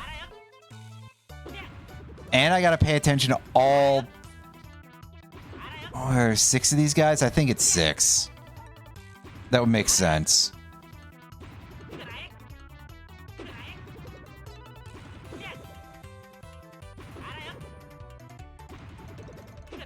And they don't recede or anything, they just get stunned.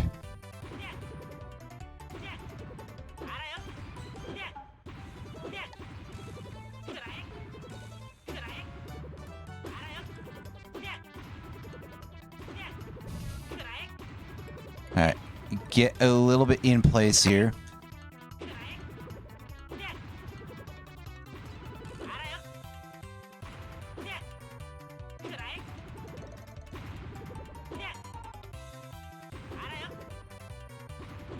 Anyway, who is this big-nosed asswipe and why has he caused so much problems for our crew here?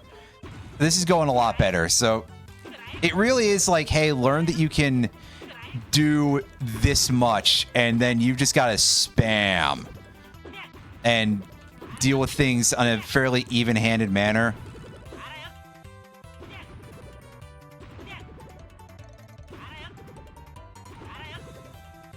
Now that I understand it a little bit, it's a little less bad than that, but it would still make me very annoyed to lose it like the last 10 seconds here.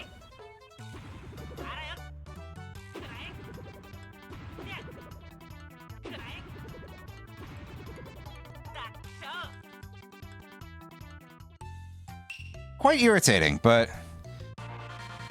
we have obtained the sudden impact power, which we spent some money. We'll have double the attack power. Be careful as damage from the enemy will also double. Well, we do that. And we literally just kind of go Super Saiyan.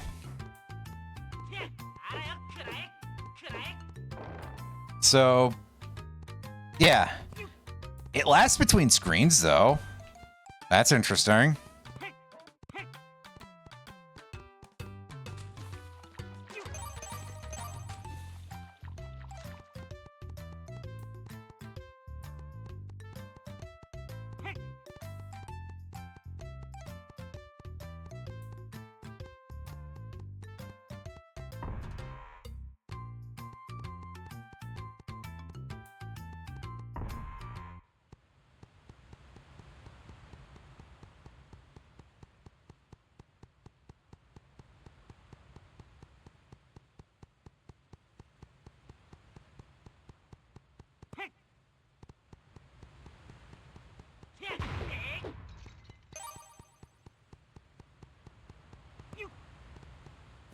And yeah, we can use that to help us push metal crates like this.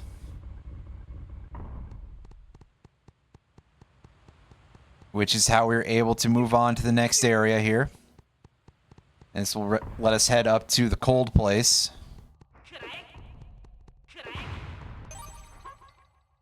Yeah, be careful of... Try not to take hits here. Otherwise you'll take double damage.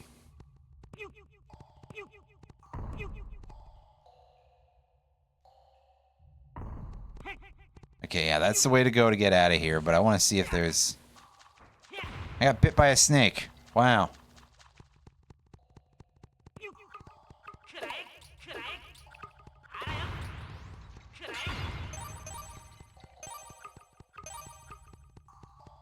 Pick this up. Up we go. Pick up our... It's just a full heal. There's nothing else over here.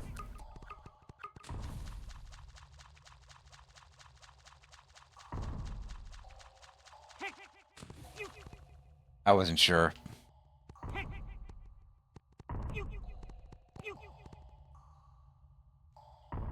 So I looked over at my blue sky while I'm... Because I still have it open... Because I was scrolling while I was in the fast travel screen, because it takes so long. And I see somebody at the top of their post, they're writing something, and they refer to Mox. I think they're referring to the wrestler Jon Moxley. It's a wrestler. I don't know if the wrestler offhand is in fact Jon Moxley, but it might be Jon Moxley. I just know that Jon Moxley is a guy who does the wrestling. And I think I've heard him referred to as Mox a couple of times, but unfortunately, because I'm so fucking magic-brained, I just look over at something like that and I'm like, wait a sec. Anyway, hi, I'm dumb. We're exploring a cave.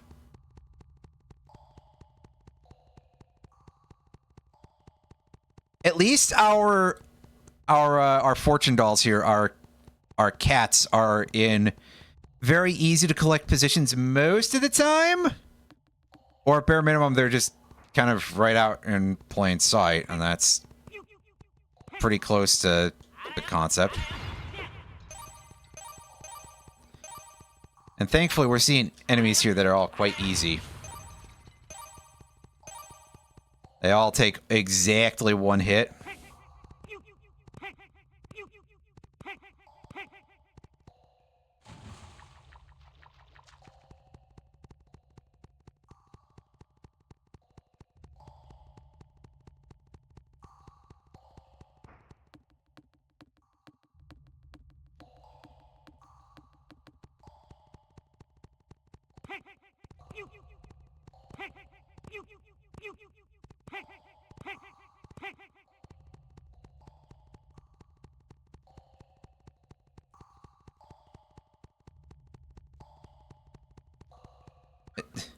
Were we off the map for a sec? We were. The hell? That's weird. Then where are those passages? I don't know. It doesn't matter that much.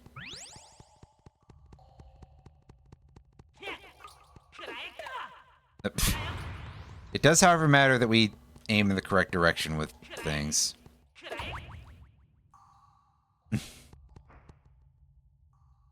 Something about that switch made me think of SNES Super Mario RPG a little bit.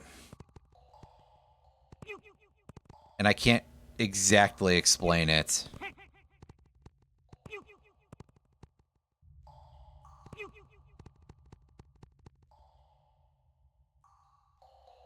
But hey, we got past the part where we needed to do this, I'm pretty sure.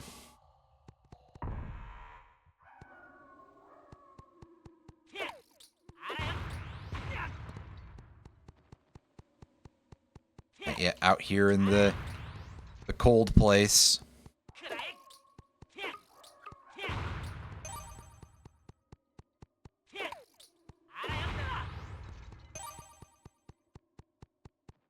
As with most video games, the ice area tends to show up pretty late, which is probably because ice physics suck to deal with.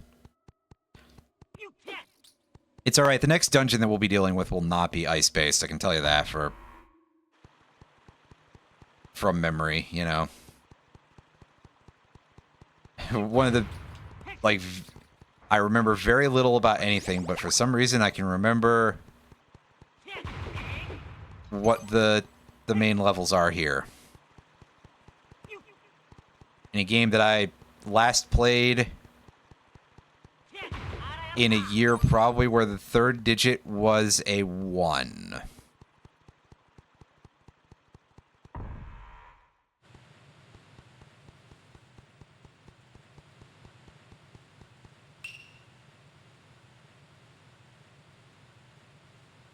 May still be too early for you to run. Ah, I see. They won't let me get this ability just yet. But this is where we get another ability for someone.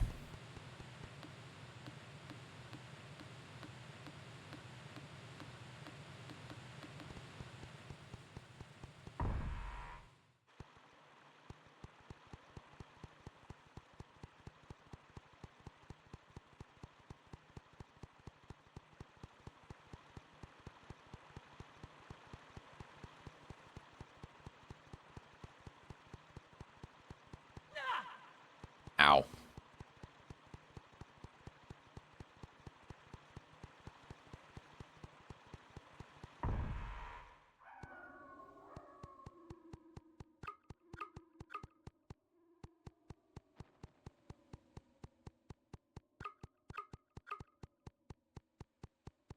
Just ignore everything out here, because I don't feel like it.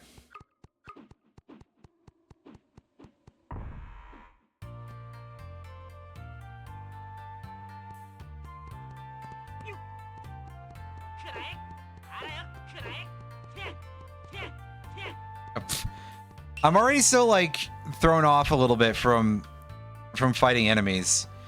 I apologize. Well,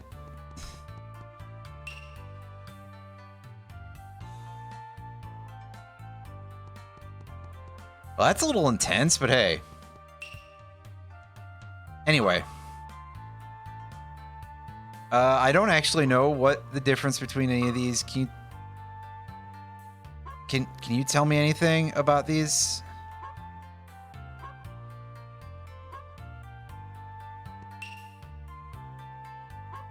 No, the innkeeper has no real information about those. Huh. Maybe if I looked in the manual, but I'd have to go figure out where that is.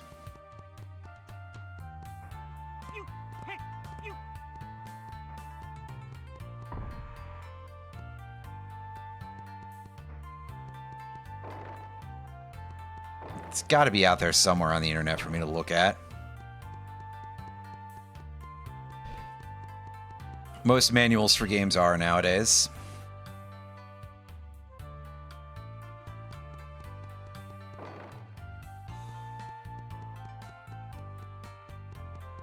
Mount Fear. Well, we've already known that that's a place that we got to go.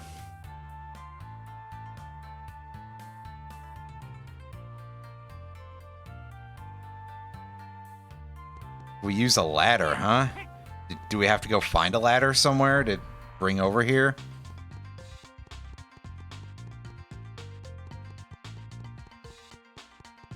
Yep, they got more of these silly-looking ghosts.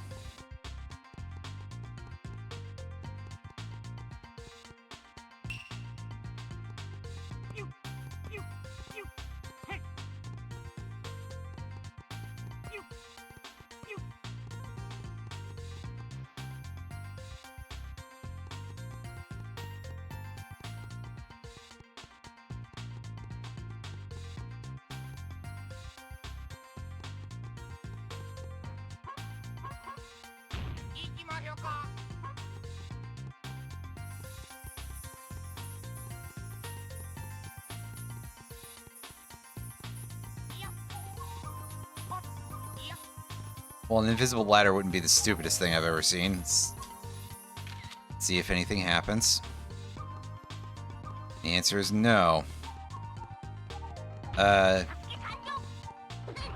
I might need a little bit more high-yield explosive than that, but hey. I'm going to pretend it was worth a shot. Even though it probably wasn't.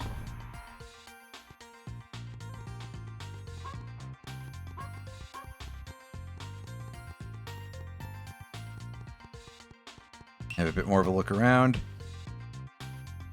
Let's press the red button in the waters. Well, that's something to think about for later. Oh, that is a bit of a strange visual effect going on there.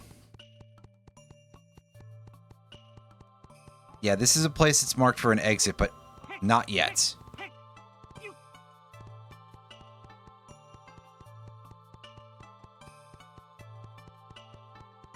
So is this the part where we go and we have to reclimb the mountain at the start of the game? Because there's a part where we have to do that, I think.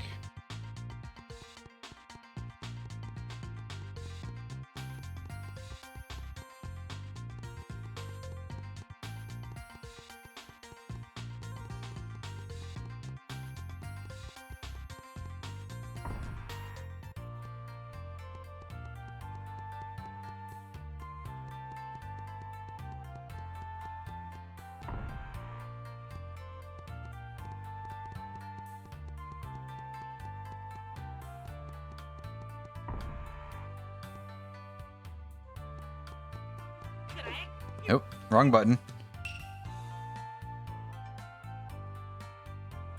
Yeah, I've heard that before. Maybe both parts of it even.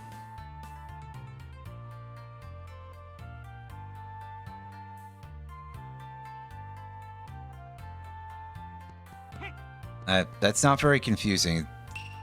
Might be a bit of a joke that doesn't translate very well.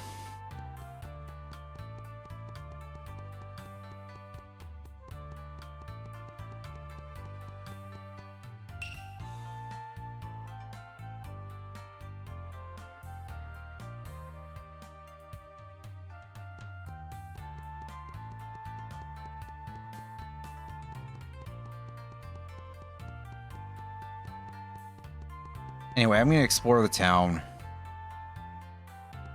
See if we can gather some more information.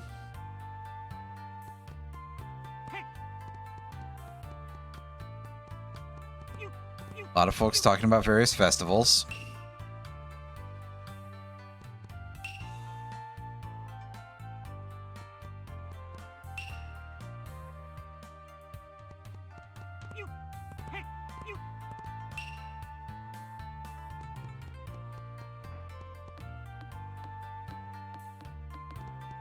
Look at this guy. Incredible, I guess.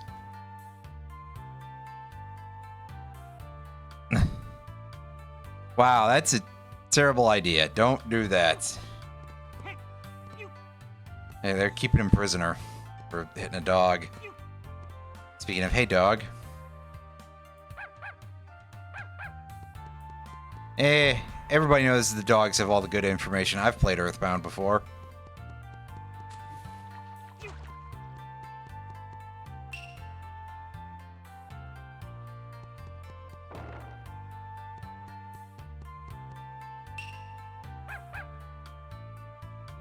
Nice scent coming from the ocean. Sounds like something might be a little bit strange with the ocean.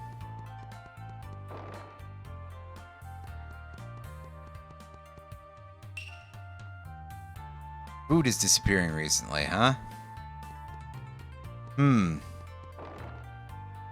something about the ocean. So somebody must be abducting all the food lately to take it to the ocean. For some reason.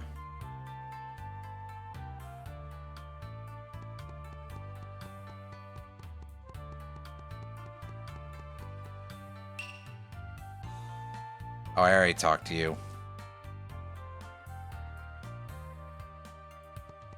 Everybody makes those silly wobbling animations when they talk.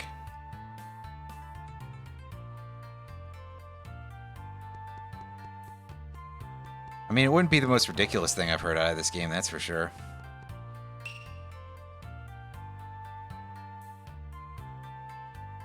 UFOs there, huh? Well, that'll be important later.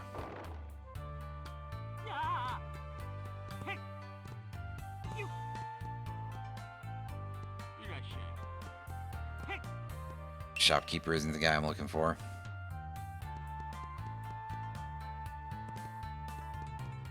But perhaps he had something to say. Can I talk to any of these guys? No.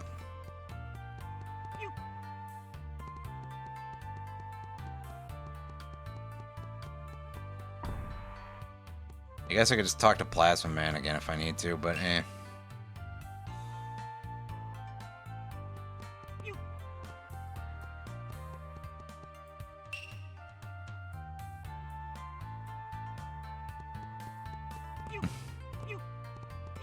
Unfortunately, Goemon doesn't really talk most of the time, so...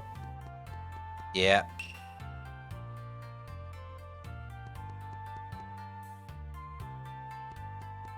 Oh yeah, Innkeeper, we already saw that guy. Did we talk to everyone in town? Because yeah, that's how you're supposed to get information in these old games. Oh, hey dude.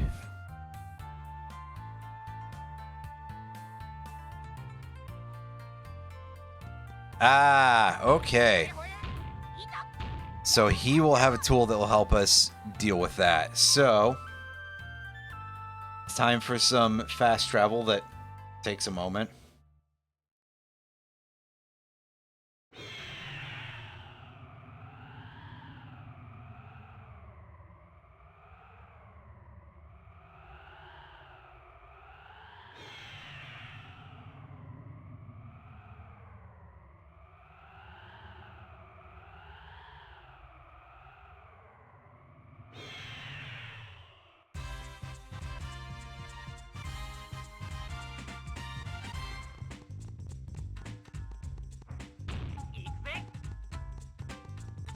Alright, off we go.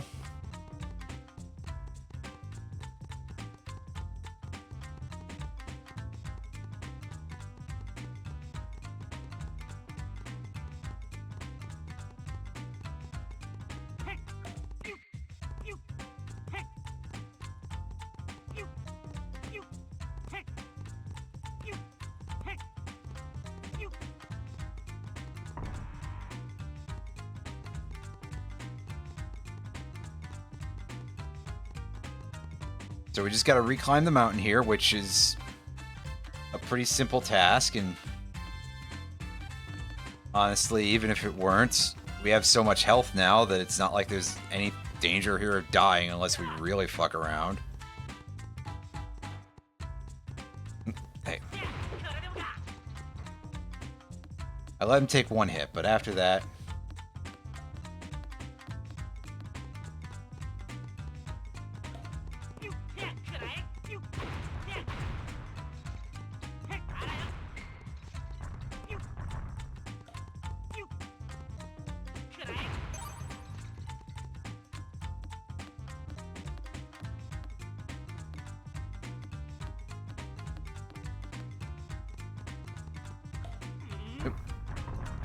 Wow, that's pretty incredible. We didn't even jump there.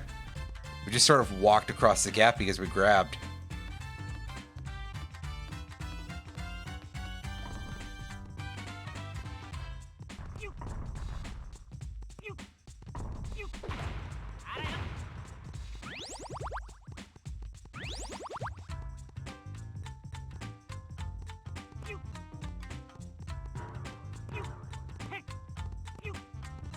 Dodge around these things that look like some kind of killer slinky.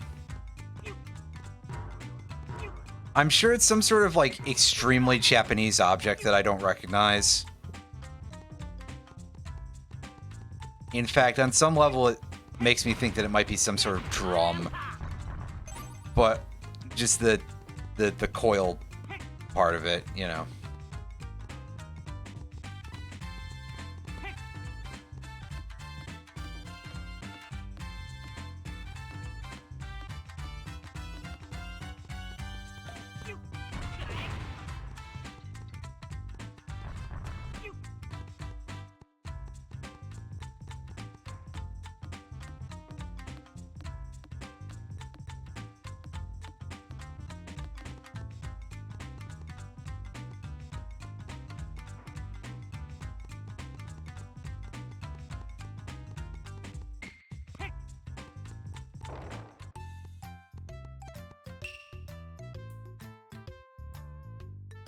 Hey, you. Can you cover... Can you do this? Can you help us deal with this problem, buddy?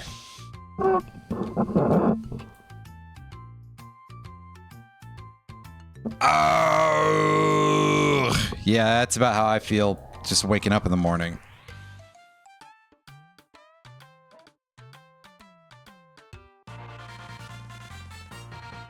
Yeah, our weapons have been upgraded to level 2, and...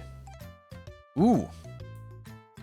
You can see they've got some silver metal on them now. The handle end of Ibizumaru's hammer still kind of looks like a bone. But that's because... he is, it's sharing the icon with his meat-themed hammer there.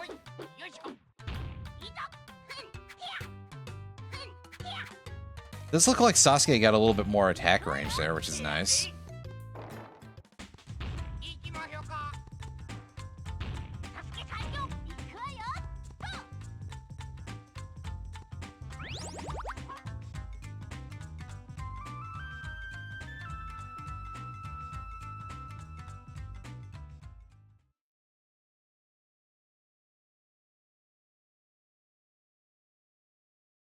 So, back we go to the festival village.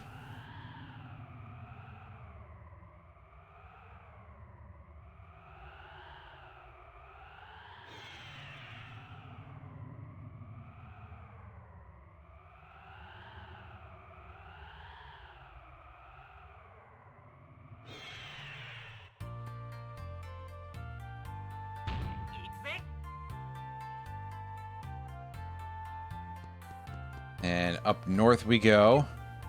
Up to that Mount Fear location. Which definitely sounds like a fun place to be.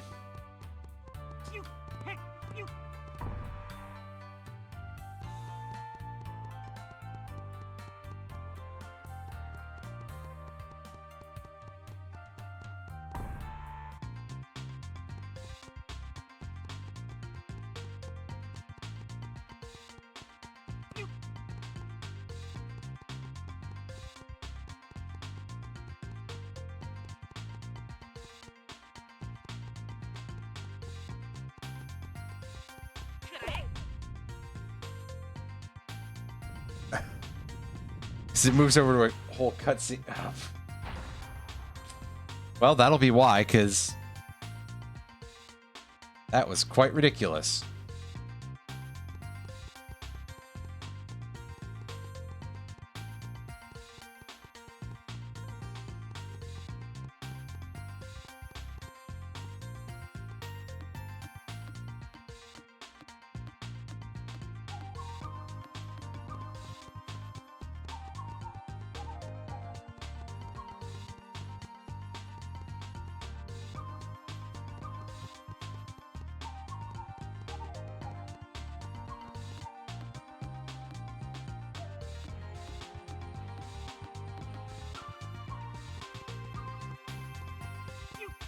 Yeah, this is just climb a mountain, but with ghosts this time. Ooh.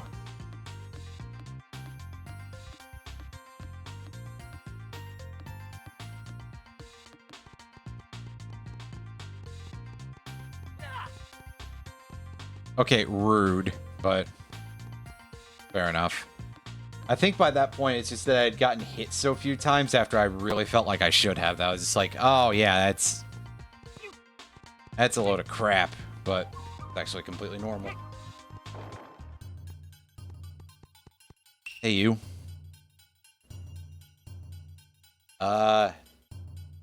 Just a little. Excuse me.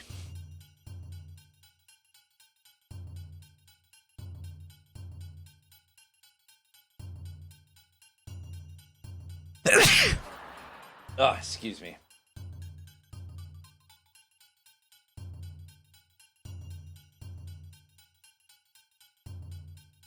Are you sure it could only be that guy then?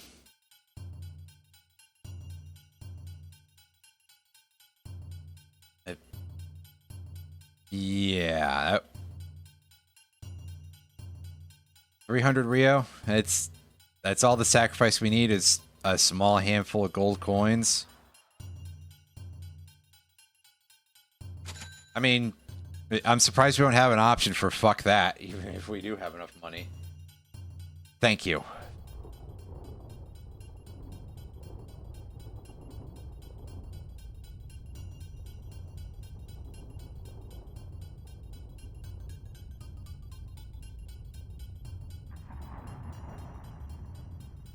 Is that the guy, or is that just Naked Santa? Partially Naked Santa. Oh, it's the guy, all right.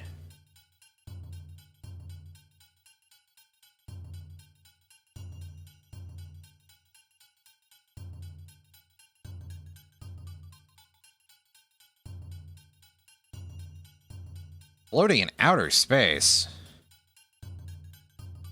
Damn, that's kind of impressive. We're going to need to be able to jump really high.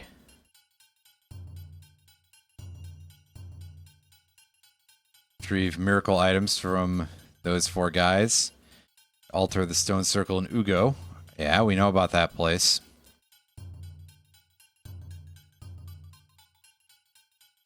Because he's wise. You fool. See, I told you. Even the game agrees with me. Do you know anything about it? Nope, I guess not. Well, I don't recall if there's intervening steps between doing that and the next phase of things, but I do recall what the next thing we do is. And that is that we go play another minigame so where we get the ability for Yay. I'm not 100% sure how to pronounce that name in Japanese. To give her the ability to turn into a mermaid, so that way we can actually go underwater.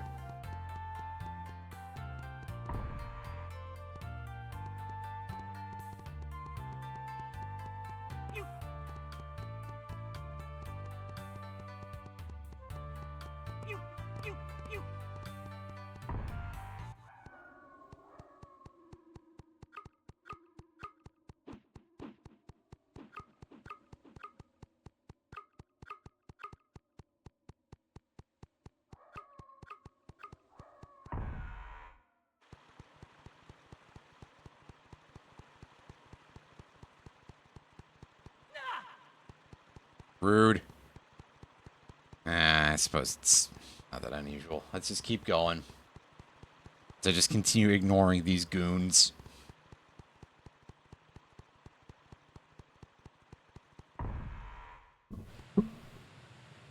My voice is cool. Do I do voiceovers? I do not do voiceovers. You Stinky Hadokens.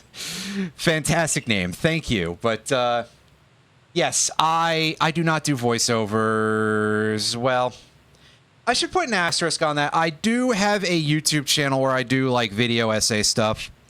I guess that probably counts, but other than that, yeah, I'm quite poorly spoken in the moment, so I apologize. I'm probably not making it look the best. Nor this gameplay either, but yes, I do kind of need instructions for how to do this one. Press the A button several times quickly to climb the waterfall in front of you. Okay, I didn't remember how to do this. Secret? I wouldn't even call it secret. I mean,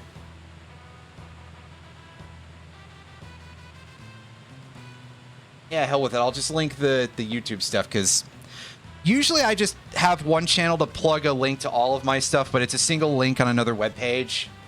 But that links over to my YouTube channels. My main one, I do video essays where I talk about game story stuff. Good lord, I need to actually get back to that sometime soon. And then, of course, there's the one for stream archives, that be quite clear. And one that's just bonus videos, but I only have one thing on there because I haven't made anything else since. Oops. I kind of dropped off very hard on the content creation in the particularly non-stream related area after like September of last year. I hope to fix that I've seen Irene in a lot of other streams, just in general for some other games. I think she watches a lot of just like N64 stuff, period.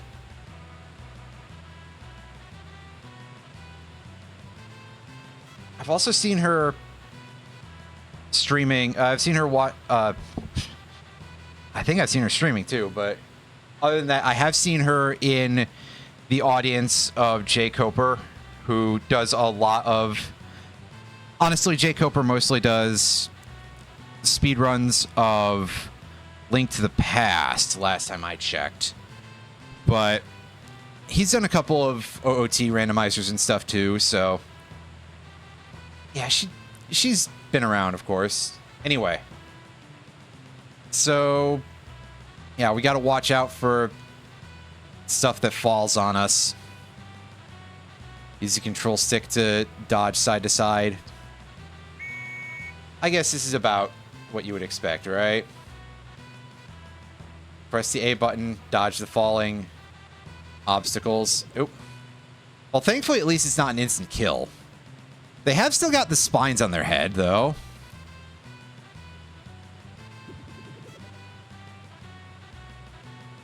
This is much shorter than the one we did earlier, and I am grateful for that, because...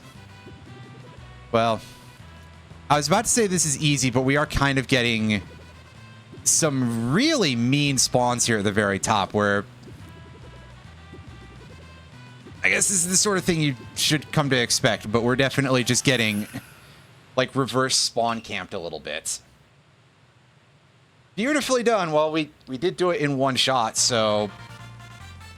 Hooray! We did a not suck-ish.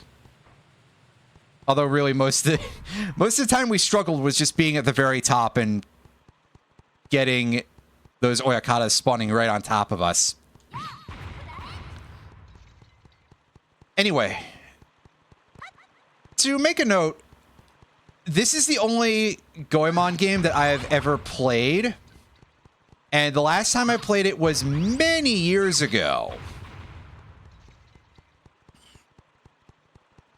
Less than 10, but probably more than 5. I was reminded of the Recompilation project very recently because I played another N64 recomp. And that kind of made me go, hey, I remember somebody mentioning this last year. I want to go check it out.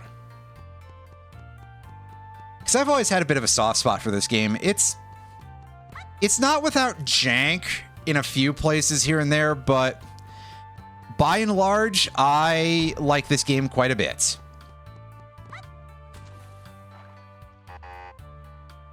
I guess I have to wait to come to a complete stop there.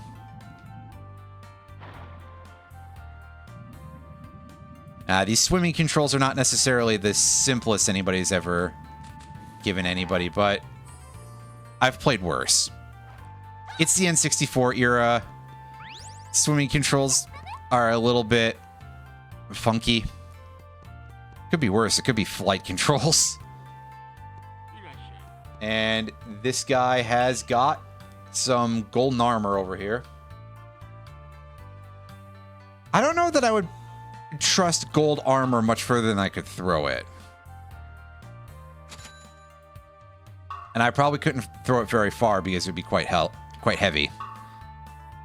I said healthy, but we're going to be a hell of a lot healthier now on some level because we'll be taking a lot less damage.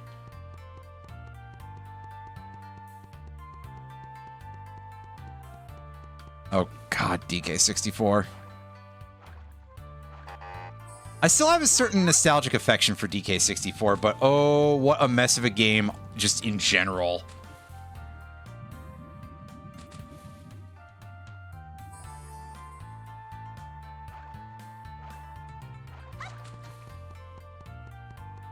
Imagine being the sicko who specifically signed off on not one but 2 Beetle races.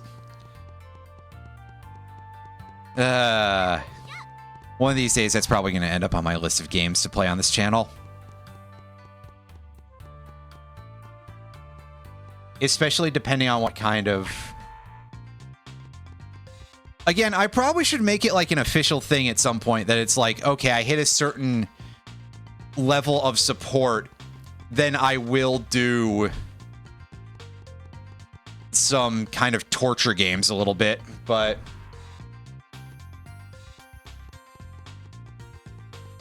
I've also kind of proven myself to not be the most organized person either, so...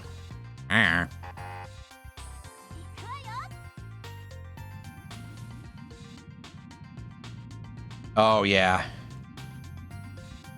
Shaq Fu is... Well, I feel like I've played worse games than Shaq Fu on this channel, I'll tell you that. I'll tell you that much. And some folks may remember that one of them was Ride to Hell Retribution.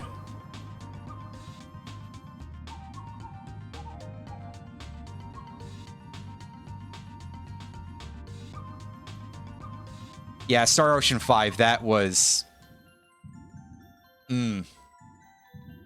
That game was not really the best thing I've ever played, to put it nicely. Bit of a pity, because the rest of the Star Ocean series is pretty good, from what I recall. What little I've played, and really what I understand from other... Oh, God, yeah. I may have to, at some point, just go and record that soundbite if I ever decide properly to look into sound commands. I always go back and forth on that. I know that I've been saying for eons, like, oh, yes, I'll have sounders at some point, but I always get very concerned about whether or not people find that shit annoying. But I think I've said that before. Yeah, it's very possible, because I could see people just having... ripped all of that stuff anyway, just because of the entertainment factor associated with it, and that being one of those infamous bad games. But if not, I mean, I'm pretty sure I've still got some PS3 games that I want to play at some point, so I would probably need to dig that out eventually anyway. Oh yeah, because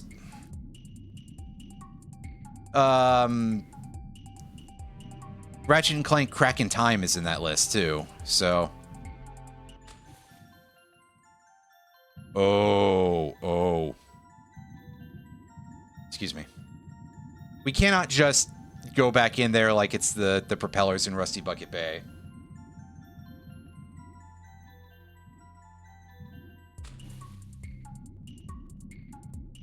Yes, I would generally say to look for a third-party site for stuff like that. In fact, that's how I rip all of my music from YouTube, is I just have one of those YouTube downloader sites. But of course,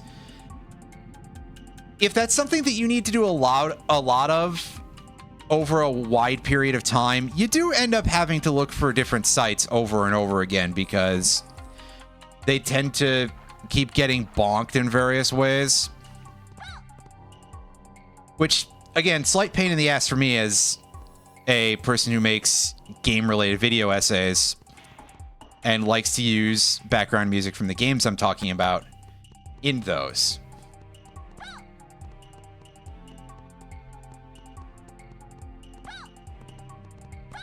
I suppose I could probably go look for some other place where I could pick up game soundtracks in various ways, but I just go with what I know offhand, so...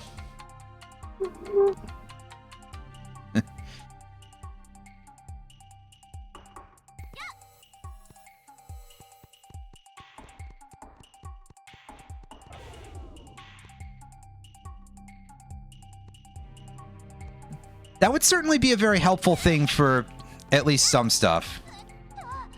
Okay, so our armor is not going to protect us from environmental hazards. And quite frankly, I suppose I would not expect armor of a metallic sort to protect us against anything fiery anyway. I mean, gold armor is just a bad idea anyway.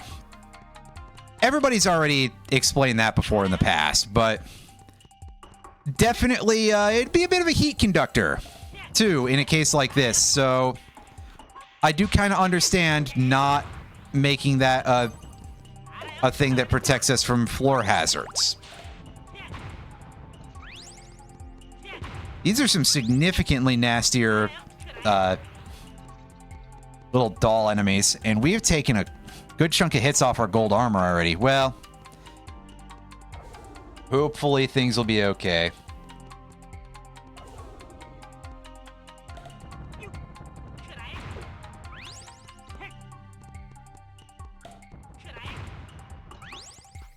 Oh yeah, I think I remember hearing about that part of things with regard to very specifically about the Transformers Armada game. Oh, we were not doing great at parrying those, unlike what it looked like. Yeah, go this way. And get deeper into this submarine. This is already significantly bigger than the submarine it looked on the outside.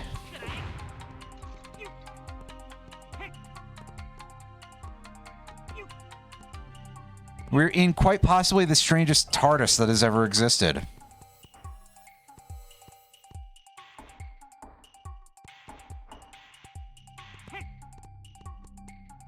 Actually, I should ask my mom what she's using to watch Doctor Who lately, because she's been watching a bunch of the old Tom Baker era Doctor Who's, and I remember a lot of that stuff from when I was younger, so I get a bit of nostalgia about that stuff. I wouldn't mind revisiting some of that, and they probably have a bigger collection than I do in terms of... I got a bunch of those on tape, but I'm sure that whatever streaming service it is has even more. On the other hand, I could also just download them myself, but that is a lot of space, and the status of my hard drive having... Well, it's not like I'm about to say, oh, I don't have a hard drive or something. That would be really silly. But I have a fair amount of hard drive space. It's just, I can always have more. But I'm pretty sure nowadays getting new hard drives... Well, there's computer components that are definitely more pricey than that. But the prices of all computer components are a little bit on the rise, and I've got a bunch of other stuff I would like to pick up. Well ahead of wanting to buy more hard drives. I've got a couple of hard drives too, it's just they're not connected internally to my computer.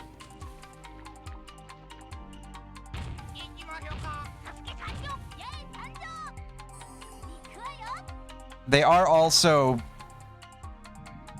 like regular hard disk drives, so I'd have to be a little bit careful with those, because I'm pretty sure that a couple of those, excuse me, died prematurely because some of them got bumped in various ways,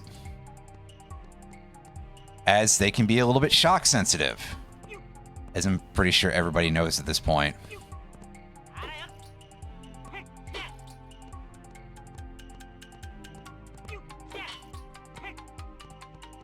For example, I have a 3 terabyte, 3.5 inch size drive that I was trying to see if I could get that working recently, and unfortunately, it appears to be completely dead. I'm genuinely really sad about that.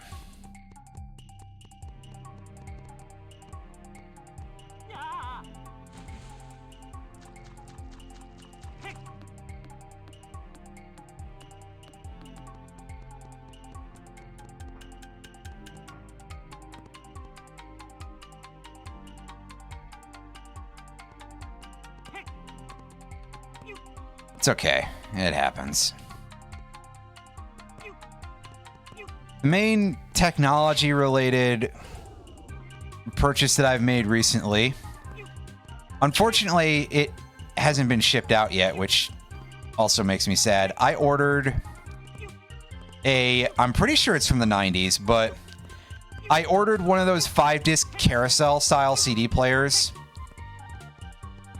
I already have a multi-disc CD player hooked up to the rest of my audio stuff. I just kind of want one because I like the style of it.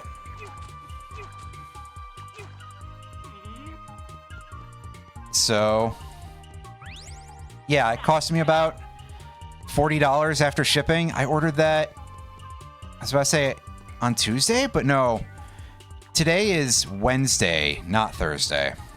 So I ordered that on Monday.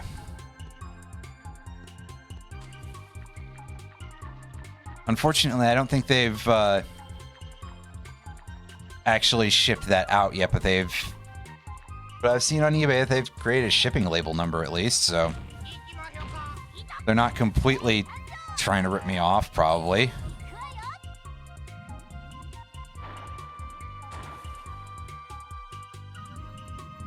Or if they are, they're doing a lot more work than the average rip-off artist I would expect would.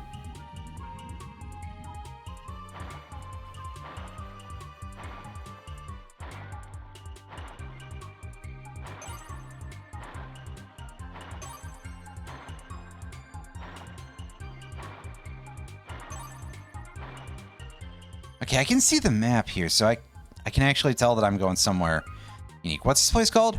The Gourmet Submarine Castle. Right.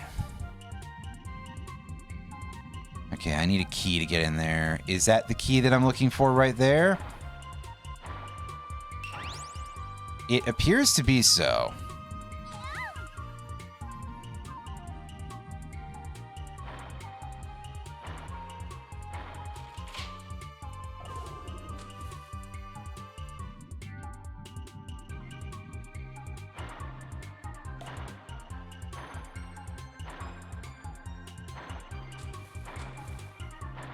A KH Insider for the sound download stuff. I'll have to have a little bit more of a look in there. I haven't used that website in a minute. Although really, that just kind of reminds me, hey, I haven't played a Kingdom Hearts game in... Well, I played Kingdom Hearts 2 at some point. I think that was 2023, actually. 2023. I think it was 2024, actually.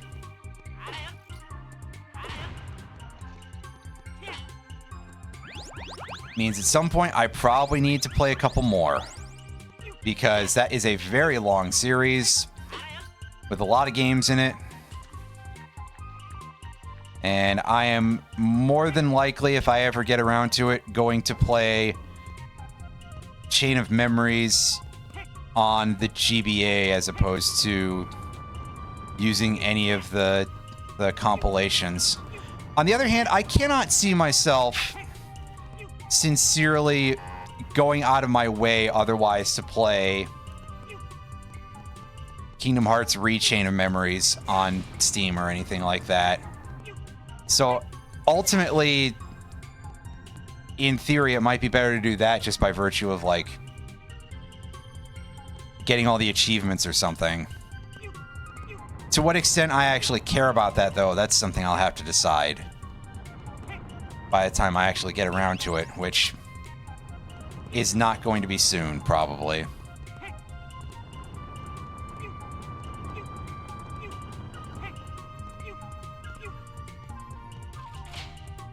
Because I have a whole cavalcade of other games I could be playing. Okay, how's strong?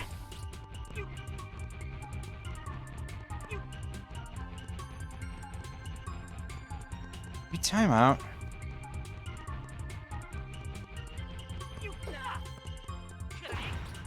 No. Just moves that fast.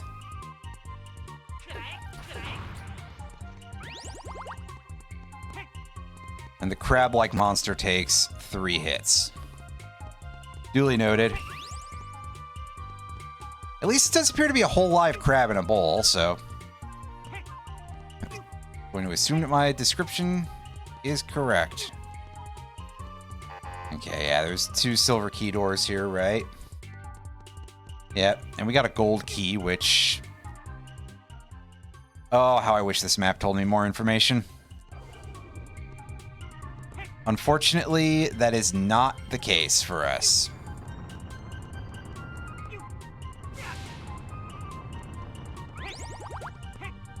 Get all of our health back, even though it's probably a little premature.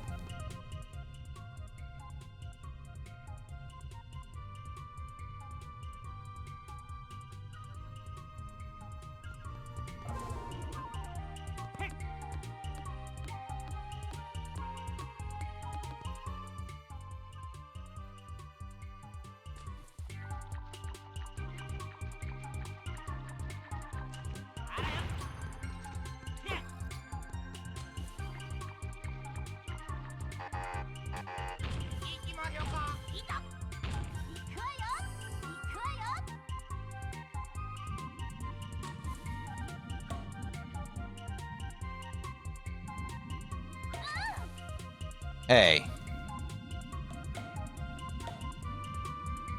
I guess that B button isn't much of an attack.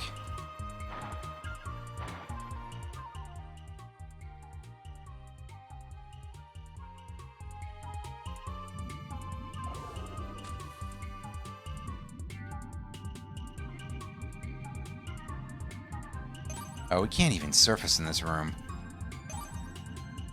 It's just that there's some extra coins higher up.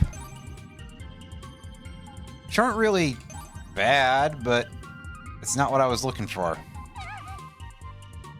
Ow.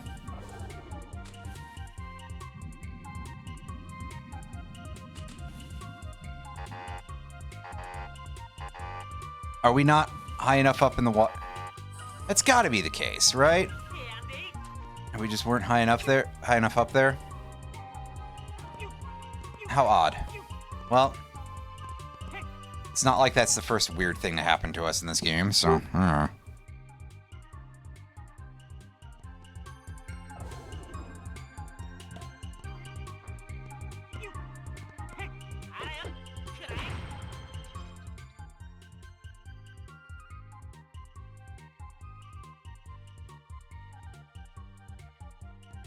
Okay, I believe we want to go this way.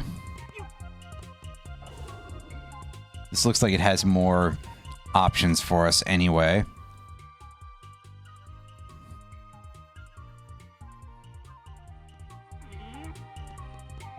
Well, it seems like they ultimately both go the same place, so... Maybe it's a bit of a Hobson's choice, really.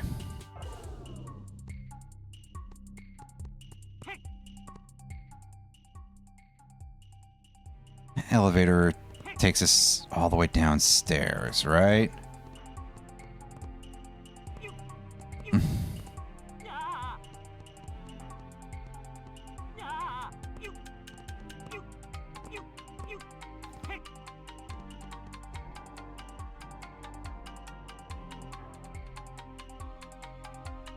And see, we go through that tube.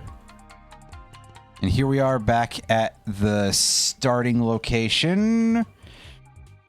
So this might not be... I don't think there's anything we can do this way at this point. So I have gotten myself lost. But I have got a gold key. So that should let me go somewhere unique. Somewhere different-ish.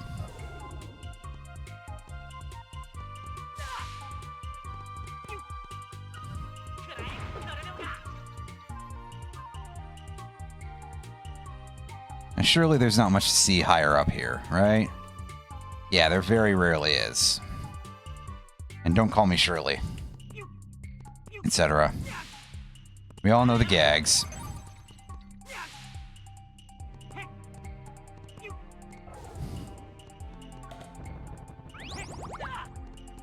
Oops.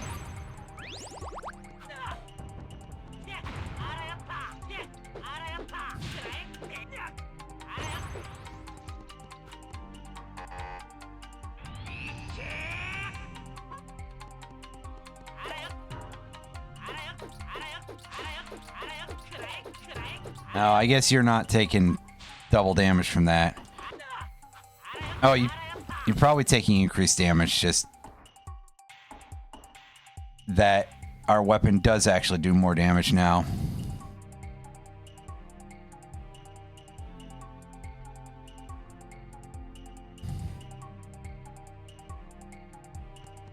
Okay, nothing else to see here.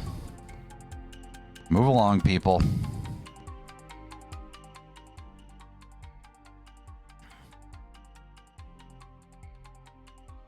I guess we might want to try going the other way. In this little sideways branching thing.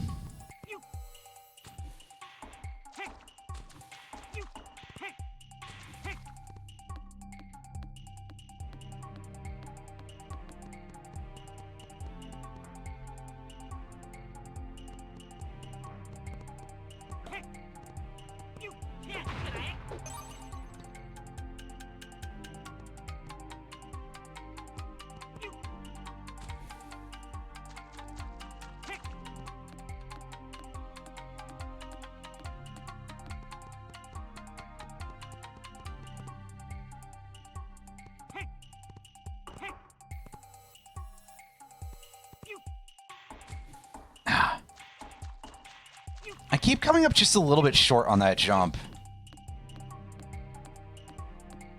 And it's because I'm afraid of overdoing it.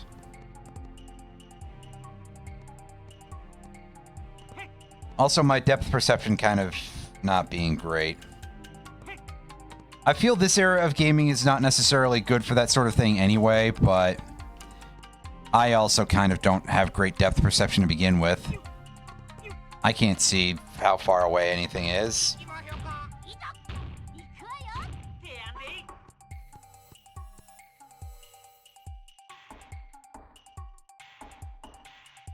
Didn't think there was anything going on there.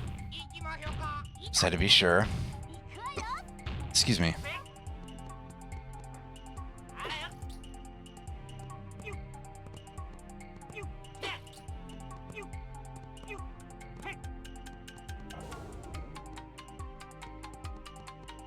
And we come back through here. Now, I assume that that's just sort of like a push you off point there, right? There's an invisible wall of sorts in that location. We cannot crawl and enter the... Yeah, I didn't think so.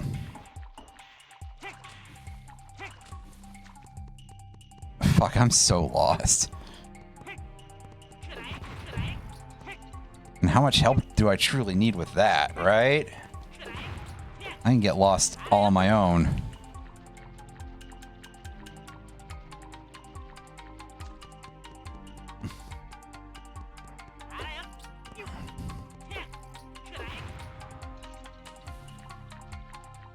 Also, I swear that sometimes I have problems jumping off of edges of things in this game to an unusual extent.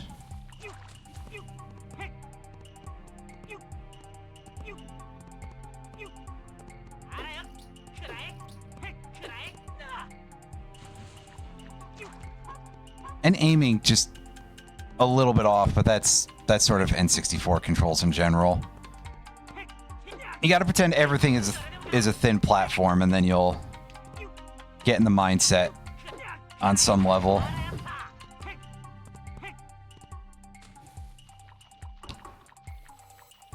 Oh, why is this so giving me so much trouble? Other than my just rank incompetence, but still. I think we're at a dead end anyway, but...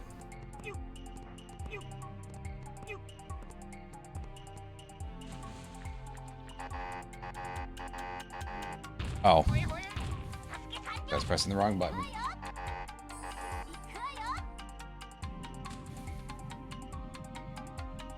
I didn't think there was anything underwater. There's not enough space for it, really.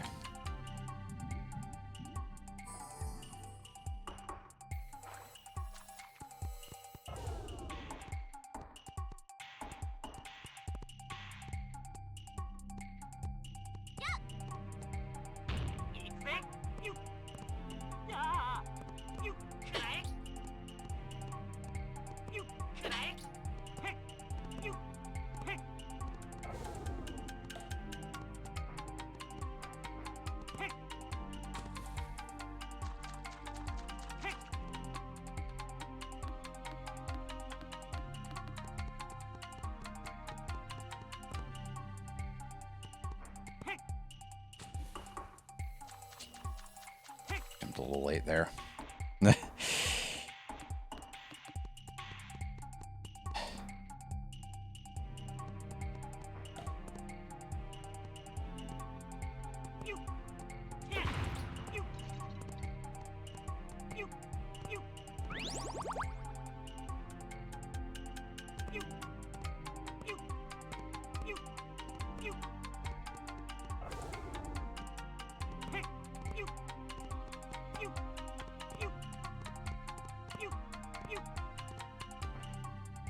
Okay, and the only exit here, other than back where we came, is to take the elevator.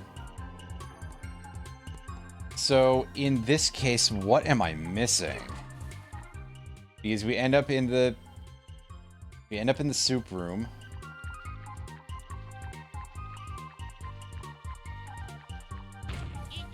And the only place for us to go from here is down.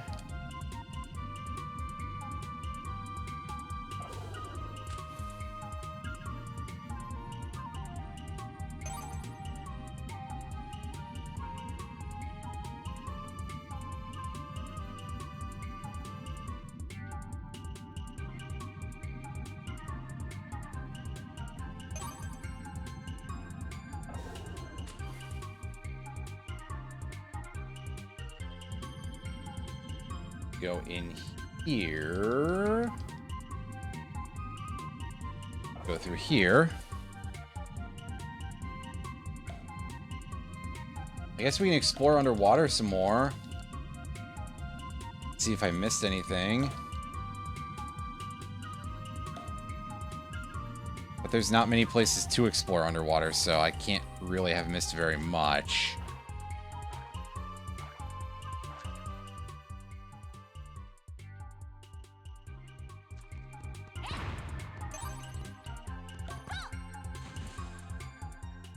Oh. Alright, wrong way to control that. No, that's just health. So there's no reason to go over there. I thought, oh, did I fail to check that area out earlier? The answer is no, I did not. Come back in here. And I'm going to take a look at the map, as it continues to be fairly non-indicative. As we have exactly one door we can go through.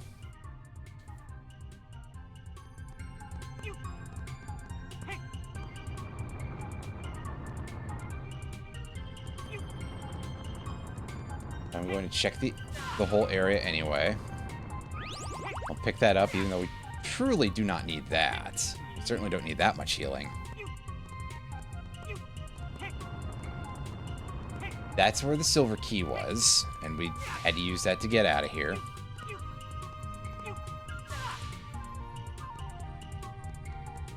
Yeah, sure, we'll just walk along the lava. It's fine.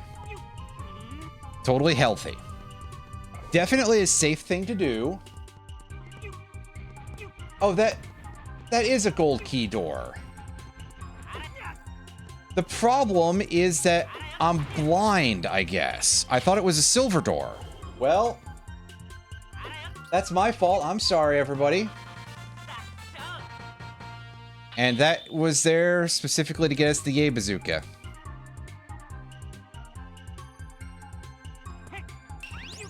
So that way she can shoot people with a bazooka. For a kunoichi. Why not? Why not, right? It's not really the silliest thing that's ever been in this entire... It's not... I'm not going to say I know exactly what I'm in for with Ganbare Goemon, but... I understand on some level... Also, wow, aiming that does not work very well. I hope that's actually useful for something, otherwise, oof. Oh, that's a huge bullet that thing was shooting.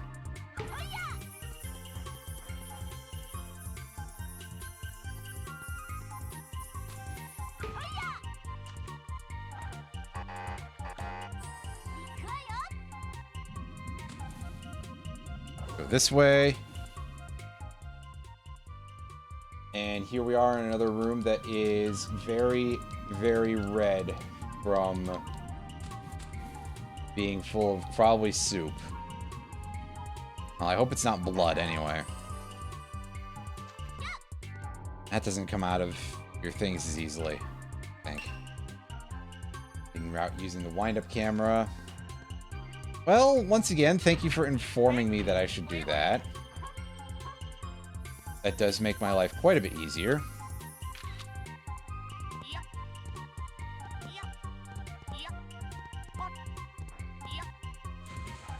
Draws out these invisible pathways. Unfortunately, we're still going to have a bit of a shitty time jumping around that object, right? Okay, we can at least climb out the water there. Oh yeah, just use the metal post, you fool. I literally saw that right there, and then I was just like... I forgot to even consider it as an option. The hell is wrong with me? Oh, right.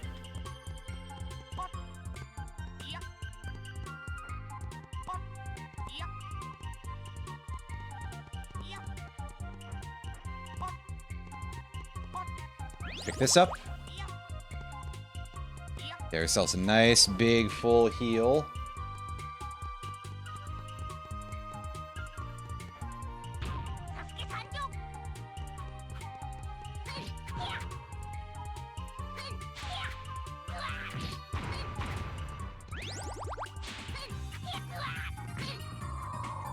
We still take hits from those. That'd be a good place for using a ranged weapon. I was thinking that through a little more. Oh, now the music is going absolutely bonkers.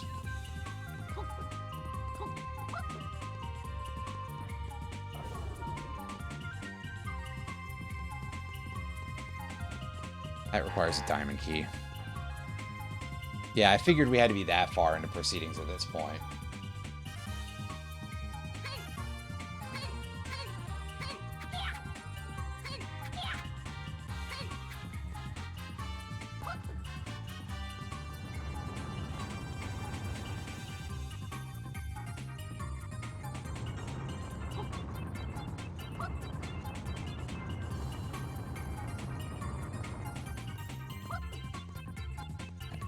This way first, because it's behind a lock, so probably is some value here. I think you could probably have a slightly more subtle way of showing the find the hidden route thing, but like some sort of object that would be in a room just for that purpose.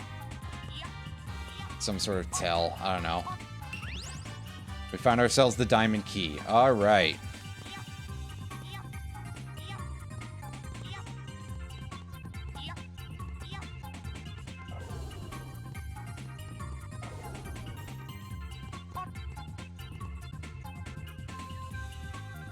What's this look like?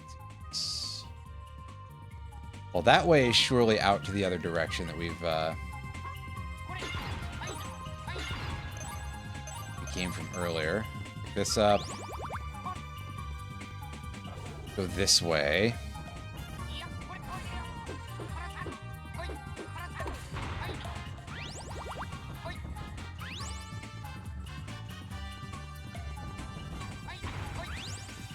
Well, we've got an extra life in here.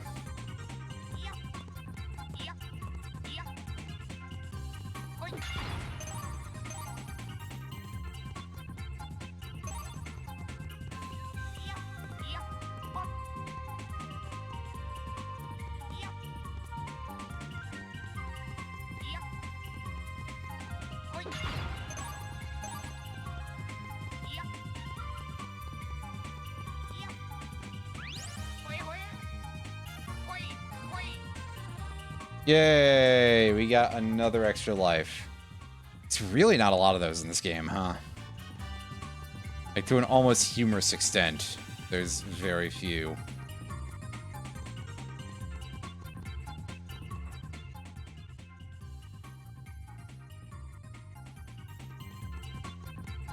So this should lead us out here. Oh. I'm gonna go backwards.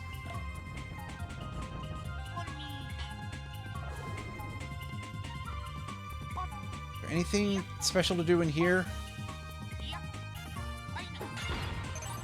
Got that sort of like ribbon cable looking thing up there, but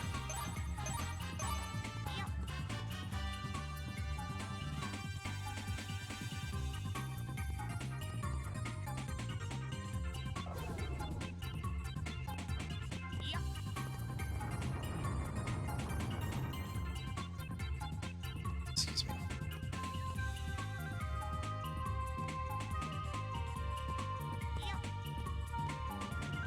Yeah, so we just kind of get taxed a little bit there. Well, that's all right. We were still wearing a helmet, so at least we're okay in that regard. And is there literally just the one room at the top here?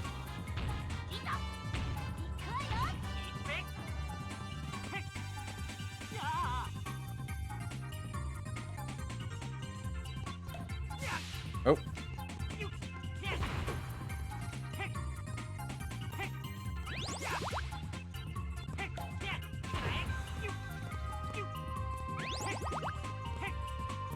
That's better. We get to full HP for the inevitable boss fight.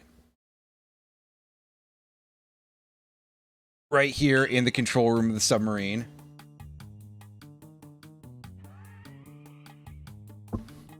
Which is definitely a great idea, right?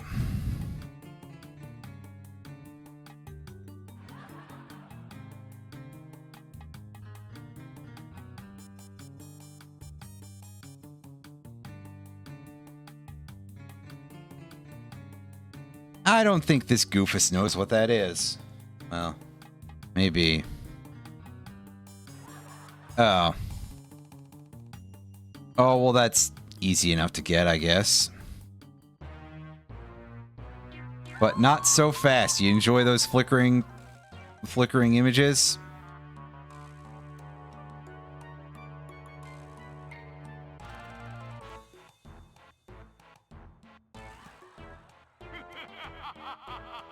And here's this goofus, too, with his massive shoulders. You're invited to hell. Were they allowed to say that in 1998 in a Nintendo game? Well, maybe.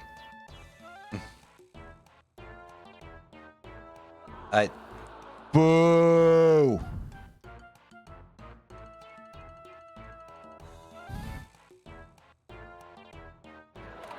Well, sore thumb does seem to be the issue.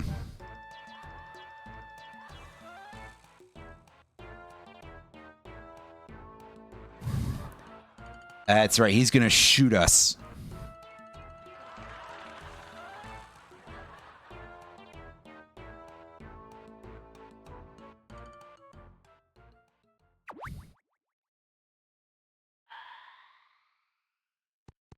Oh.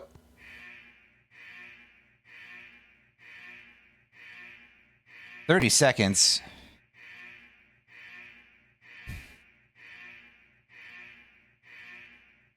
Oh boy, it's time for a Metroid escape sequence.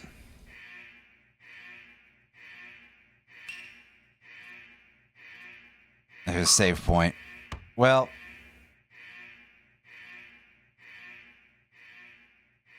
I don't know that I want to shut down right here, because this might be a pain in the ass to start a day with. So it's that time again, folks.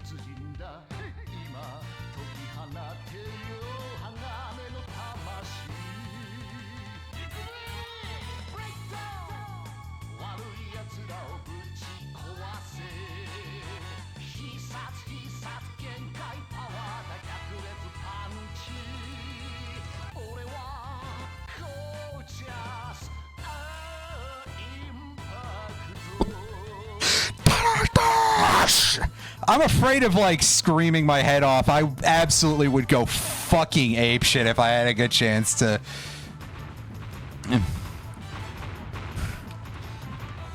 I would say I would learn the whole song for the final sequence of these in the game, but I don't want to punish you all with my singing. But God, what... This fucking rules. I can't get over this. I've loved this ever since I played this game in, like, either late 90s, early aughts. I played this game when it was newish. New-ish, obviously. I rented it. I didn't own it. Well, I suppose I should correct that. My brother rented it and I played it because, well, that's just kind of what you do is when you can only rent one video game for a weekend, both of you play the game. And so when you end up renting something for a handheld, especially, I think we rented a Pokemon game at least once. And let me tell you, that is a suboptimal strategy if you wish to play Pokemon. Do not rent those games if you have to share them with a sibling. Oh, by the way, get ready for some interface fuckery because, yeah, now that we know that that's some shit with this, that unfortunately it is just, again, kind of a problem of, like, because you have a wider viewpoint than this HUD is, you're going to run into some problems.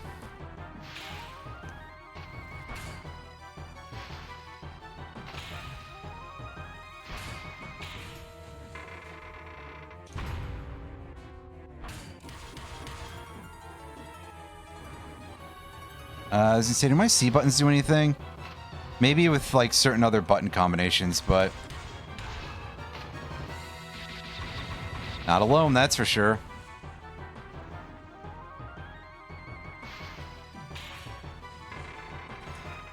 And remember that the oil is your health meter, because that's how robot anatomy works. Oil is your robot's HPs.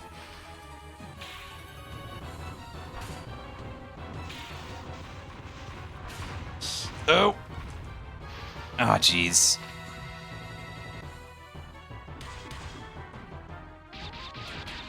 And Rio, of course, are your bullets. As we've seen before, the thing is shooting superheated coins.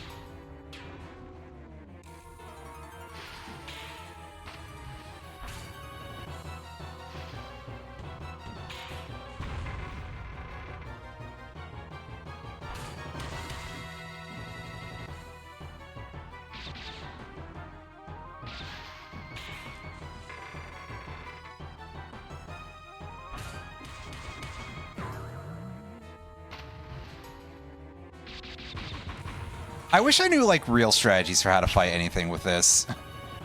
Is there any sort of, like, guard or anything? Yeah, no need to grapple when Buddy is up close here. Oh, yeah, and the midpoint is a radar. I just kind of forgot that was the case.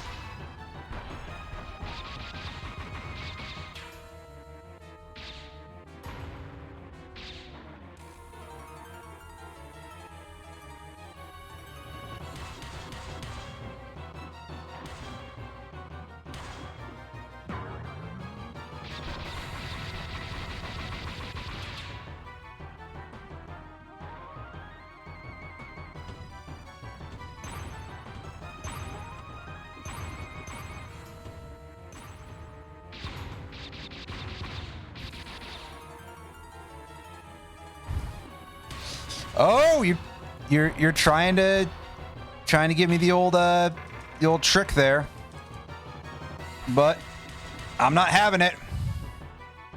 Oh, you dodged the boot. Okay, this is theoretically a little bit trickier of a fight. Whoa. Yeah, I thought for sure after all the BS that we had seen, that this mech would have been dodging sideways there to, like, try to sneak in a different direction to hit us from. So that's why I snapped back to the middle to try to get a better peek at my radar. And yes, when this is all in the black background, it looks fine. But when it's not, things were looking a little bit crusty. That was so much easier than the first Impact boss fight. Maybe it's just because we're more experienced now, but like saying more experienced seems like a bit of a stretch. It's been 5 hours of game time since we've done one of these, so you know, more experience, my ass. France. Dang, dude. You are busy. Do I want to save my game to this point? Absolutely.